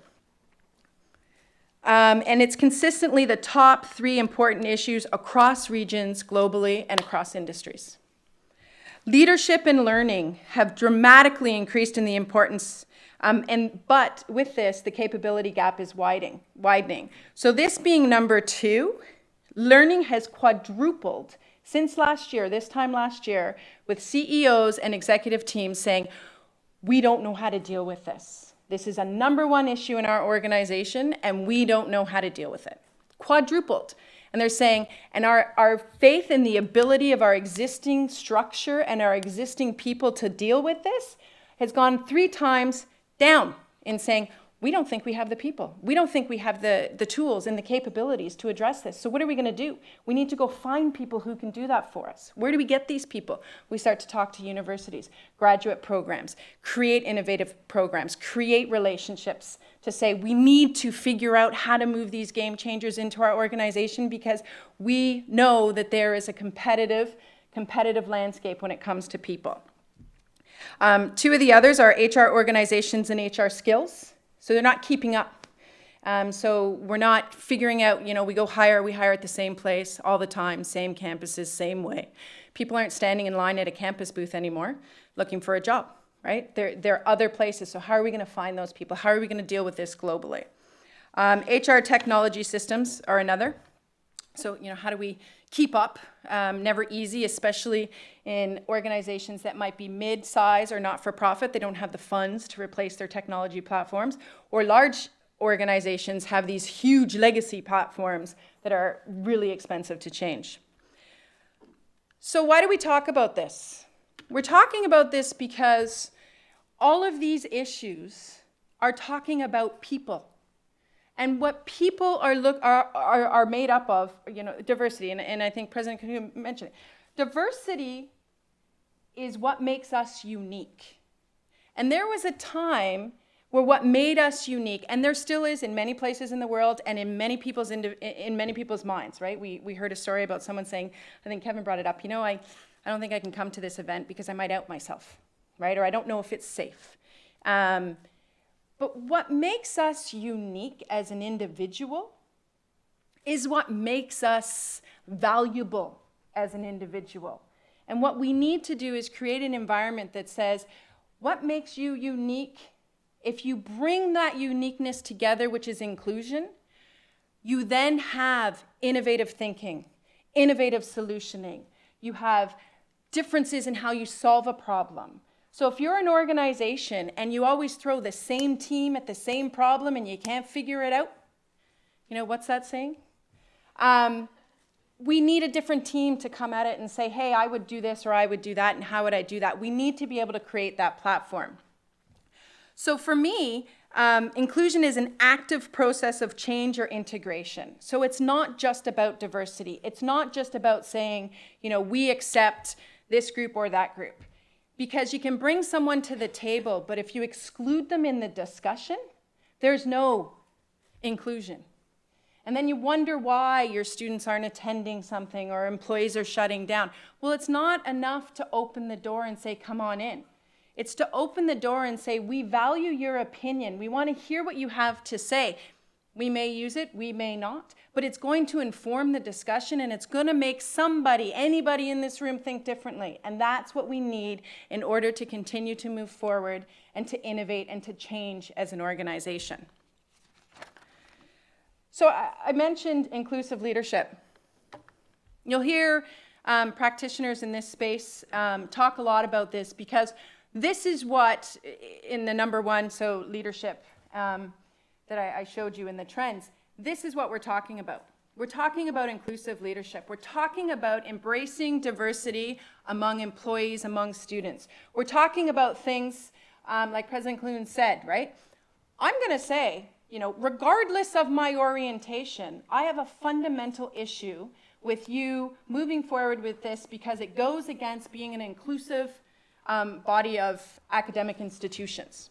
Doesn't matter what my religion is, what my orientation is. I am an inclusive leader, and what I'm thinking about is the entire population that we're serving. And we need to make sure we have a platform that creates an opportunity for innovative thinking, because that's what we need. So inclusive leadership, more and more, I have more conversations with CEOs and executive teams around how can we create more inclusive leadership. It's empowering people to share their perspectives. I mean, there's a balance, right? Everyone has an opinion. Doesn't mean your opinion's right or wrong. It means you have one. And so we just need to create the opportunity within whichever the situation is to allow that to happen. Why is it important for companies? It addresses the changing workforce. People want to know they feel valued. Millennials will say over and over again, I want to have a say. I might tweet it. I might stand up in a room. I might write it down, but I want it to be heard. I don't care what you do with it after that, but you need to listen to me. And so that's what organizations need to think about. It also improves work environment, and it creates better business results. I can stand up here and spew stats all day around what inclusion does from a business results perspective. More women on boards, more LGBTQ individuals that are open, out, and productive within your organization. There are statistic measures that will show the more diversity you have in your leadership team and in all of the areas within your organization, the more productive, efficient, and innovative you are.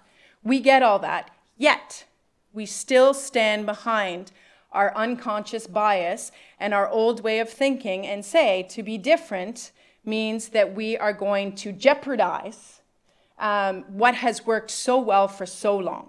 So we then, we fall into the old trap of hiring someone just like ourselves because we knew how to do it and we got through it, or we had to do this. We need to move away from things like that. So where are we? Today, nearly every Fortune 500 company has diversity and inclusion and an impressive array of programs to drive a diverse workforce. So it's like strategy was way back when the word came out and everyone had a strategy and was building a strategy and it was all about strategy. Diversity and inclusion, unfortunately, there's fatigue around it. So everyone has a diversity program, everyone has diversity groups, everyone's starting diversity things. Yet despite all that, 1% of Fortune 500 CEOs are Black. Less than 5% of Fortune 500 CEOs are women. And I personally know many capable women who could be CEOs. So why is that? 0 Fortune 500 CEOs are openly gay. 0. I personally know a number of CEOs who are gay. They aren't out. And that is about creating the safe space. That is about the worry of what that will do. In 2015, when you are running the company, you make, yes, you answer to your shareholders and yes, you answer to your board, but you make the decisions. And yet we're still saying, I need to cover who I am because I'm worried about what that's going to mean. And so again, as a university, it's our role to say, here's how we prepare you for the workforce. It is okay to be who you are. And, yes, in Canada, we are very fortunate, but Royal Roads in particular, you have a lot of international students who don't have those laws. And so you're trying to overcome a cultural barrier. You're trying to overcome, all the newness that comes to Canada and being in a Canadian university. But in some of these countries, it's not okay. If their parents were to find out, it's not okay. And so how do you create a space that says, we embrace who you are, we will support, how comfortable you are, and, Canadian organizations, this is what they're looking for. They're looking for your capabilities and your attributes. They don't care who you sleep with at night, what religion you practice. And so we need to continue to have that discussion in order to change the culture. So that brings me to covering. And this is something that you may or may not hear. It's relatively new in the practice of inclusion. When I did the inclusion study within Canada, came up time and time again. And covering is really what I think it's the new model of inclusion. And I think really that is what we're struggling with. Being an LGBTQ individual, so we heard the impressive discussion or introduction that Lois gave me, and I can stand up in front of a room of people and they hear all that, and some of it makes sense and some of it doesn't, and they think, wow, she's got something to say. I want to listen to her, she knows her stuff. And all I have to do is change one word in that introduction and I lose 50% of the room. 50% of my credibility goes away because I stand up and say, I am a gay, blah, blah, blah, blah. Immediately, half the room shuts down because they're like, I don't even know how to process that, and she just said that out loud, and what am I supposed to do with that? A part of that group will be like, well, there's nothing I need to hear, right? She's just going to get on her soapbox and advocate for herself, because that's what they do. That's what advocates do. They just talk about things for themselves. And this is where covering really shed some light on me to say, yes, I will always advocate for myself, but I will advocate for everyone else. And when you start to become an advocate for everyone else, you take away the soapbox. So if I spend a lot of time, with the Lieutenant Governor of Ontario, we spend a lot of time talking about First Nations and Aboriginal rights within Ontario. I spent a lot of time with the government of Alberta and the government of Manitoba talking about hiring persons with disabilities. Untapped potential from a talent pool perspective. Why aren't we doing that? Because we feel we don't know how, we feel we're going to offend someone, or we feel that if someone doesn't have the same ability as us, they're incapable of doing what we can do. Wrong. But yet we continue to do that. And so what starts to happen is we all start to cover the things about us that we think are different. And the interesting thing about this is this hits everybody. So, we always have, there's the privileged white male who says, well, what about me? I don't have a Women's Day. I don't have a network. I happen to be a white, straight, middle-aged man. I need my platform. Well, this is yours. Because what happens here is being an LGBTQ identified individual or two-spirited, it transcends everything, right? I can stand up and I say, well, I'm a woman, so there's a minority, right? I'm gay. There's another minority. You can tell I'm a woman, sometimes I guess. You can't tell I'm gay, because I hear that all the time. Oh, you're gay? You don't look gay. I didn't realize you were gay. And then I have to have the conversation, what does gay look like, right? Like, okay, well, I know I'm me. So we start to cover a whole bunch of things about us that affects our productivity, affects our ability to learn, and affects our ability to lead. It affects our ability to be innovative, and it affects our ability to build a community. So covering's everywhere. So 1 out of every 2 employees report covering at least one part of their identity. So think about the effort that goes into hiding something about you every day. Now, you know, I do cover some things, that's true. I was gonna say, I don't think I cover anything because I'm pretty vocal, but no, there are things I do. But if you think about it, 26% cover something about their appearance. So they don't want you to see it. So they spend a lot of their time trying to figure out how to hide that from you than just being who they are, which is taking away from their ability to be productive, to learn, or to solution. 14% are covering for associations. So association-based covering is, you know, I never bring a +1 to work because I don't want anyone to know that I'm gay. Or I don't go to the after-work drinks party because I don't want anyone to know that I'm a recovering alcoholic. I don't go to certain things because we're talking about mental health, and mental health is something that I am dealing with right now. But so I just don't go. So no one knows. Or I go and I pretend that I'm there because of someone else.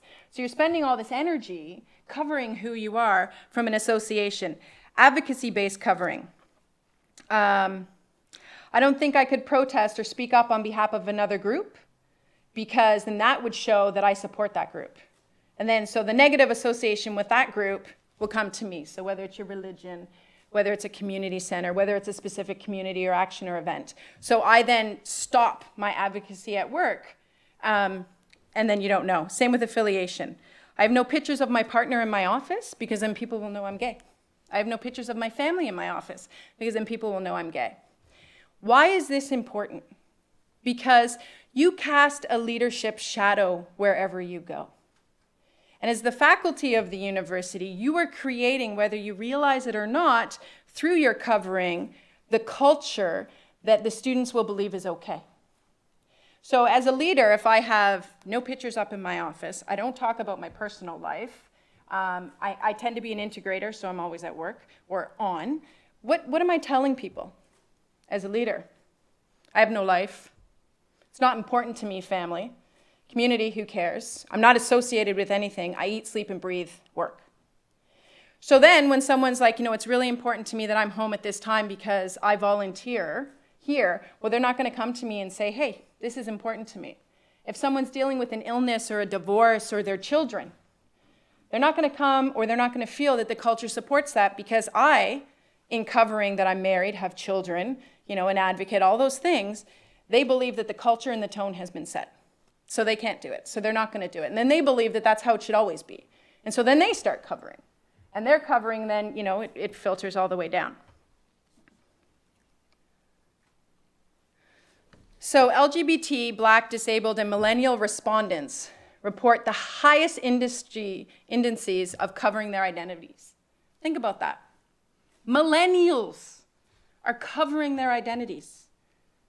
That's shocking to me. It was shocking when I got it, because even within the LGBTQ community, if we think generational, you know, from the 60s to now, right? We do have laws in place. There are a lot more people that are out. You know, why are millennials hiding that? They're not hiding it in school. Some of them are, depending if they're in a really, you know, prestigious business school. They don't want anyone to know because, you know, they want to have high references. And the others say, well, because I think it's going to affect me getting a job. Like, I think if people, like if I'm an advocate or if I'm out and proud and loud in university, well then, you know, when the HR practitioners come to the campus, I'm going to be the gay person. And that's going to affect my job. And, you know, and it's just, you know, you think about that and you're like, really? Now, today? And it's true. You know, I work with a number of individuals, both internally and externally, who are not out at work. because they think it's going to affect their career progression. I have a number of, my one son is starting university, and so I said, did you find the network? And he's like, yeah. And I'm like, did you join it? And he's like, I mean, he's the son of a gay woman. And he sort of is like, well, I think I want to feel out the campus, and he's like, do I really always have to be the advocate? And I was like, well, no, but wouldn't it just be there? Wouldn't it be part of orientation? Wasn't everyone talking about it? Isn't there a gay network? He's like, maybe, I didn't see anything. And so I'm like, so we're starting the foundation to say, okay, you need to figure out where you fit in and where you're going to cover. So, but what's interesting on this slide, sorry if we can go back, 45% of straight white men report that they cover.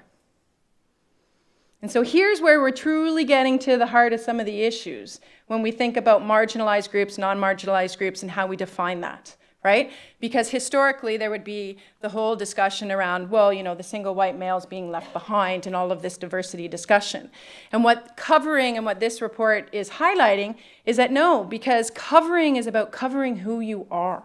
So the things that are important to you, that make you innovative, that make you think, that make you problem solve, that make you who you are, that build a sense of community is what you're hiding because you feel you need to. And that's the barrier that we need to start breaking down. So leading drivers of covering. Personal choice, organizational culture, and leadership expectations are the leading drivers of covering. So they're worried that the organization, it's gonna affect them from a progression perspective. There's no visible out leaders. So they figure at some point there's some ceiling that stops you from getting through. There's gaydar that goes off and says, oh no, you can't hire them. So they think that. Organizational culture. So when I joined the organization and I said to, someone, I don't see any LGBTQ networks, or I don't see anything like that.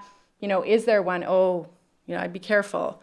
We're very corporate, we're very much about presence, or we're very much about the world that we live in, whatever social profit or not-for-profit organization, and so we don't want to hurt that. So you can't really talk about that because we're talking about mental health, and if you talk about this, it's going to affect that. So there's this perception within the organization that you need to start covering rather quickly so that you don't affect the organization. And then personal choice, which is the strongest at 68%. So people have this perception, and perception is reality, that they need to cover. They need to cover the fact that they have children. They need to cover the fact that they have an ill spouse. They need to cover the fact that they're caring for someone else, because that will mean that they're taking away from work, not recognizing that, many organizations have numerous things that can help you deal with that. So those are the types of things that we need to start preparing our students and building that foundation here to say, it's not about hiding, it's about embracing. It's about creating an environment that says you will be better when you're your whole self. Covering has consequences, and I'm not going to get in. So if we think about it, if you're covering, you're at 78% less committed to the organization than if you're not. 94% more connected to the organization if they feel they're not covering. Huge, right? If we start measuring percentages of employee sat, of client service, of all of those things, that's huge. So you're getting so much less of individuals. Lower sense of belonging to the organization. The halo effect that this has, and the same would be true within Royal Roads, is what I talked about, the tweeting, the blogging, the discussing, the brand, right? So if they're not committed to you, they're not going to be out there pounding the table for you. And that is the best way that you can attract students, that you can attract employees, is through your alumni or your existing employees, because they're talking about the culture. And if we remember, culture is number one. When we think about some of the challenges organizations are having. And then advancing opportunities, again, you're looking at 20% spread almost around, I feel if I'm covering, I feel I have less advancement opportunities than if I'm not. The other way around. If I'm covering, I have less than if I'm not. Okay? So uncovering talent, uncovering our values to create a cover-free workplace. So we need to implement, and we started the day this way, we need to implement storytelling. We have to get back to that, Because amongst all the technology, amongst the need to innovate, amongst all of that, we have forgotten that at the core we are people. And as people, we build that open and that safe space through storytelling and discussion. That's why I think it is so important and so advanced and so innovative that you have this dialogue on discussion. Because what you're saying is, we get everything else, but we just need to hear your voice so that we can understand how we can partner to build a safe environment. And so that's part of it. Consider using inclusion labs to build deep dive strategies. So why do students feel they can't come out? What is it that is sort of hindering the LGBT community? Who do they need to hear from? Do they need role models? Do they need more discussion? Do they just need places to go to feel that it's not going to affect them? And then building leadership. So within your organization and within your faculty, it's building and developing strategy and leadership action plans that target organizational culture and covering. And you need to have the discussion as a faculty to say, what are we going to do specifically to target that? Because until you do that, until you change the culture and the leadership shadow that you're casting, you're not going to change the way the students think. You will get a few that will come in and they will be, rah, and they'll make sure that there's I think as Kevin said, look around and say, hey, how come there's not an LGBTQ group? I'm going to start one. So you'll get that, but the way you're going to shift the culture and the way that you're going to create the safe space for our LGBTQ students is to figure out the how and the shadow that you cast. And that is it for me. So I want to thank everyone. I know I'm standing between you and the washroom. And I'm happy to take questions at the end when we go through and have a dialogue on diversity. And I think this is break for us, right? Break? Yes. For those on the phone, break? Yes, we will take a short break. We're at 29. Woo! Thank you all 29 people on the webcast. We're going for a break. How long are we gone for? 5 minutes. 5 minutes. Those of you on the line, 5 minutes.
So we are just about to begin the second half of this morning's conference.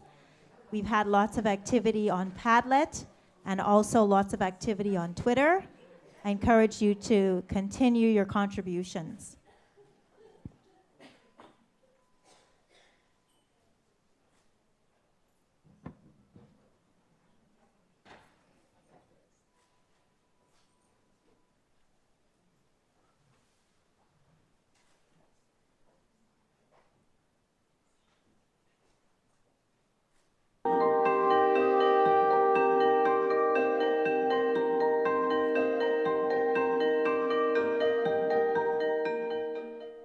I know that I don't belong to the female sex, but all my paperwork says I do. The conversation that we need to have needs to move beyond a conversation about tolerance and needs to move into more of a conversation of acceptance, because no one likes to feel tolerated. That's not enough. Everyone likes to feel accepted and understood and included. I think we're still at a level where we just look at tolerating each other. I'm Melissa Casey. I graduated from the Graduate Certificate in Executive Coaching in 2013, and I'm currently living in Calgary. My name is Ann Z, and I'm a graduate of the Bachelor of Commerce program back in 2009. So Melissa and I both thought that it would be a really cool idea for both of us to come together to sort of do this video, because we actually come from both very different backgrounds, we have very different experiences, but this is our common ground, and the common ground is our conversations around diversity. The LGBT community is vast, and without these conversations, there are a lot of young people that are feeling very lost and feeling very alone. There's a lot of misinformation in the general public, and there's still a lot of misinformation within the gay community. And so just further discussion will help educate, will make everyone more comfortable, and allow everyone to feel more accepted. It allows people to ask questions that maybe left unasked could lead to prejudice, and allows those people who are going through experiences, say like transitioning genders, to get the information and the education that they need, because right now it's very hard to get it. Hello, we're here with some students at Royal Roads University, and so I'm just going to ask, what does diversity mean to you? Diversity means accepting that different doesn't mean bad.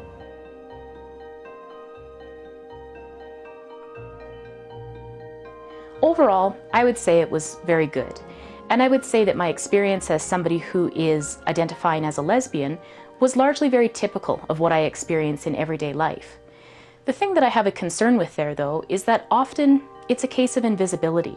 So just a really quick example would be within the course that we were taking, there was a couple of people who were having a very lighthearted, very well-intended joke. And the joke was really on the premise that there was two people that were of the same gender, and the joke was that they maybe had an attraction to one another. But when you are somebody who comes from that perspective or from that background, it sends a message that something about myself isn't normal or isn't something that fits in. So it's sometimes those really small moments that I think as a group we have to look at that are happening that we don't notice, but that do have an impact on those that are identifying within that community. 大家好，我是赵怡宁。Hello, my name is Yining Chao. 我们的世界是息息相连、多彩多姿的。Our world is interconnected and very colorful. Let's celebrate diversity and let's talk about it. In our final semester, when we were doing our final project, I was on a team of people, and when we were done, we had the opportunity to go for dinner. And I remember one of the fellows was doing sort of a round table, asking everyone, how long have you been with your husband, your wife, your boyfriend, your girlfriend? And when he got to me, he became very silent.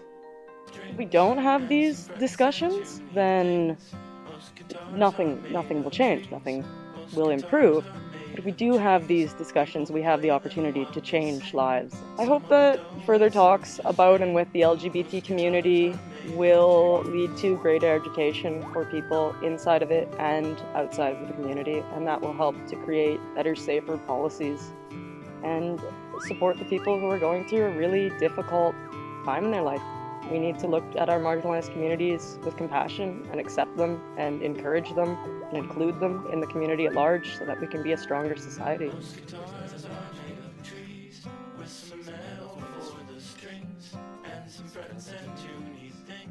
Most guitars are made of trees. Most guitars are made of trees.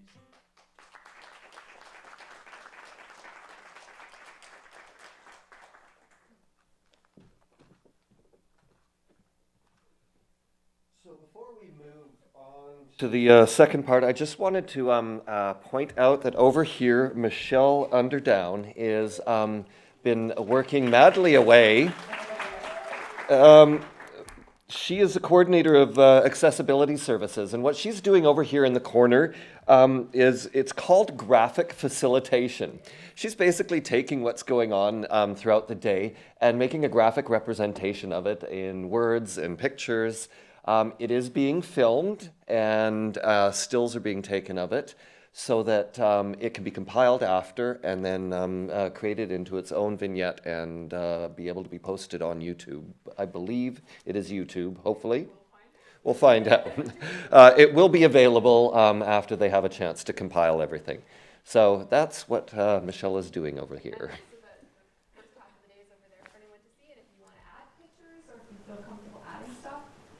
Check my spelling.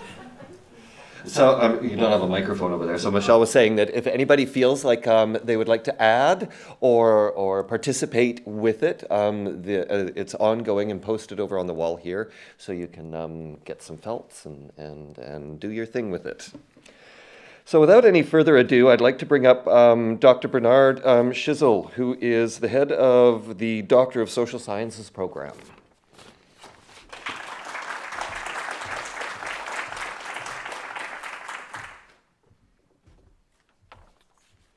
Well, good morning, everyone, and thank you to the organizers for asking me to do this. It's quite a privilege, actually. As head of the doctoral program, it's a special honor for me to introduce our next guest speaker. Robert Savage entered the doctoral program at Royal Roads in February of 2015. He has always had a keen interest in healthy aging and completed his MA in gerontology at SFU in 2010. Since that time, he has consulted with senior organizations through his own company, Vibrant Living and Lifestyles Incorporated, where he offers professional services to organizations such as the Council of Senior Citizens of BC. Robert was instrumental in creating the LGBT End of Life Conversations BC project, sponsored by SFU's Gerontology Research Centre. A series of video clips on his applied research and development of BC's first such resource bank is available on SFU's website. His doctoral research focuses on LGBTQ aging in rural and small town communities. And I'd just like to add that one of the things that makes the doctoral program, maybe the main thing that makes the doctoral program, in my opinion, an outstanding program, is we have the good fortune of bringing people from diverse backgrounds who bring their passion and their energies and their intelligence to the table, and they do it in a way to enhance their colleagues and enhance themselves. It's a truly collegial model, and it's an honor to introduce someone of Robert's stature, to have someone of Robert's stature in the program, first of all, and to introduce him to you here this morning. Robert.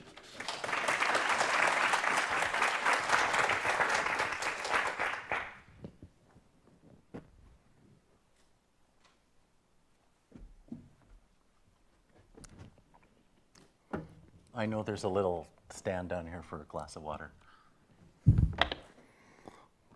And to avoid being long-winded, I'm going to set my timer. So yes, my name is Robert Savage. I'm also a member of the Chippewas of Rama First Nation. And so I'd like to say thanks to Bill White for the welcome here on the lands. First, in terms of diversity, my name, Robert Savage Berenger. I'm enrolled here as Robert Savage. I seem to be using my married name more often now, and I've been going for that since 2011. And I'll say this at the start because it's something I'm going to end on, is that, I like to use the name Berenger. I like to share my partner's name, and it is a very heteronormative thing that I'm doing, but it's something that I enjoy. And that's just, as a starting point, I wanted to have that on the slide here. So I'm on the 2015 to 2019 cohort, just starting here. And we'll go to the next one. So today I'm going to talk a little bit why Royal Roads University, why I chose here, why they chose me, and how this all came about. A little bit about my background and work experience. I'll talk about my anticipated doctoral research and the importance of recognizing diversity. And we'll do that one next slide. So why RRU, why Royal Roads? For me, one of the most important things was the interdisciplinary nature of the program. I felt, well, actually this ties in with the next part, primary supervisor selection. I started this program here in 2015. I started shopping around for a supervisor in mid-2013. It actually took me a long time to find someone who wanted to supervise exactly what I wanted to do in terms of LGBT research.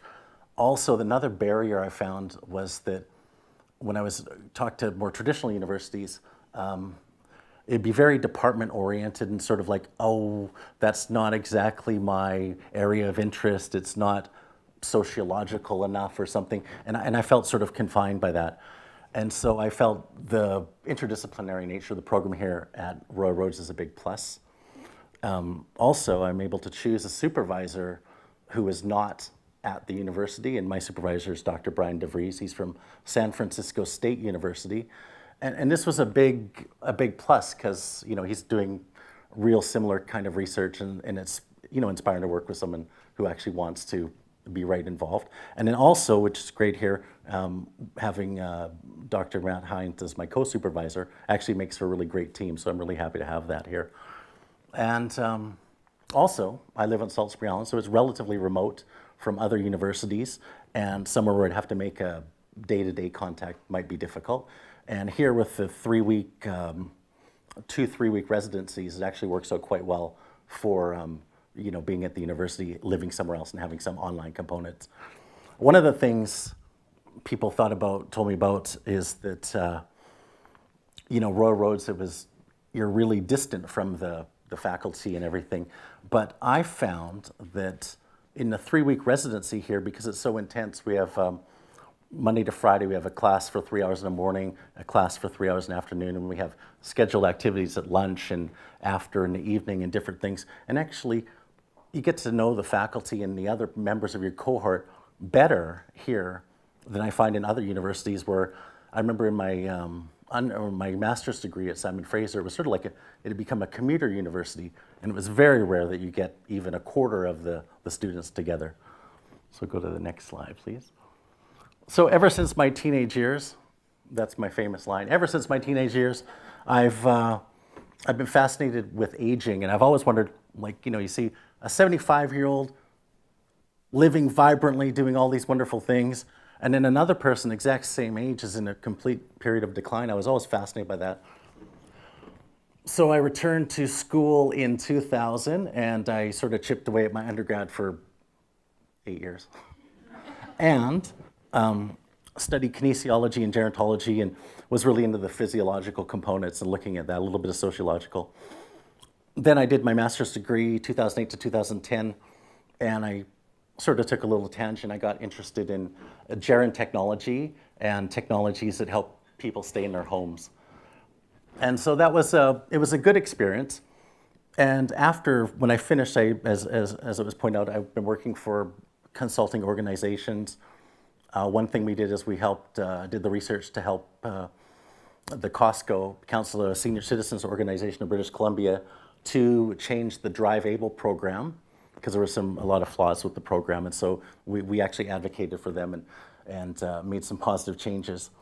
So I was doing that kind of work, and then all of a sudden, you know, I'm speaking with members of the LGBT community, sitting around tables and just casual conversations, and I thought, I hear stuff and I think, I can shift my focus. I can make a contribution in the LGBT community, not just aging in general.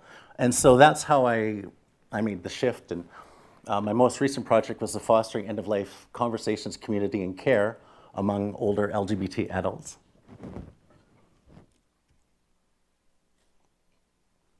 So this project, it was actually multi-site, Vancouver, Edmonton, Toronto, Montreal and Halifax. And we did focus groups with, there was a lesbian bisexual focus group, gay men and bisexual focus group, a transgender focus group, and then service provider focus groups in each of the 5 cities. We also had town halls in each of the 5 cities to disseminate some of the early findings. And my role in the project is the British Columbia part, or the Vancouver component, the development of the British Columbia End-of-Life Resource Inventory, and then there's also the development of the LGBT End-of-Life Conversations website. So next. So with the LGBT end-of-life resource inventory, first of all, why do we need specific LGBT resources? And one thing, back in 2010, MetLife did a large study in the US and gathered a lot of information, but one thing that you may have probably heard is that in the LGBT community, if we can't find an LGBT-friendly physician, people actually sometimes delay care and sometimes completely don't go for care.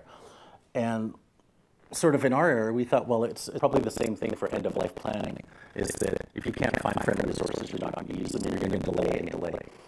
So what we did with the LGBT end-of-life resource inventory, I had to define LGBT-friendly.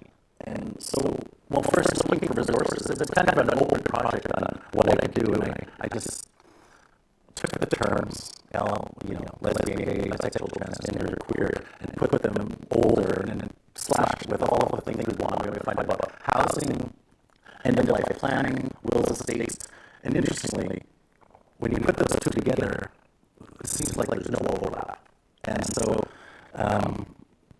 we had to find a way that I identified a way to define LGBT friendly, and so we found that one level we can have an LGBT organization, that's something that's designed by and or for LGBT people.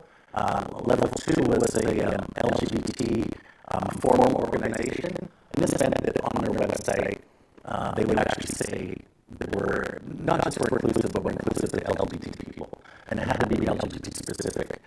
And because we found that inclusive to all didn't really work in a lot of people's, the way it was transformed into what really happened.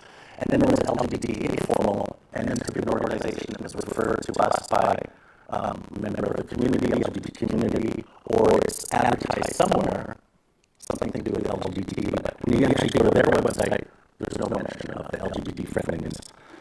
And so with that, I looked up, we found 54 items for the resource inventory, and we ranked them, and we're not ranking, we had them together, and then we added a second part of the inventory that had just general resources, because we wanted to make it as useful as possible to the people who were using the inventory.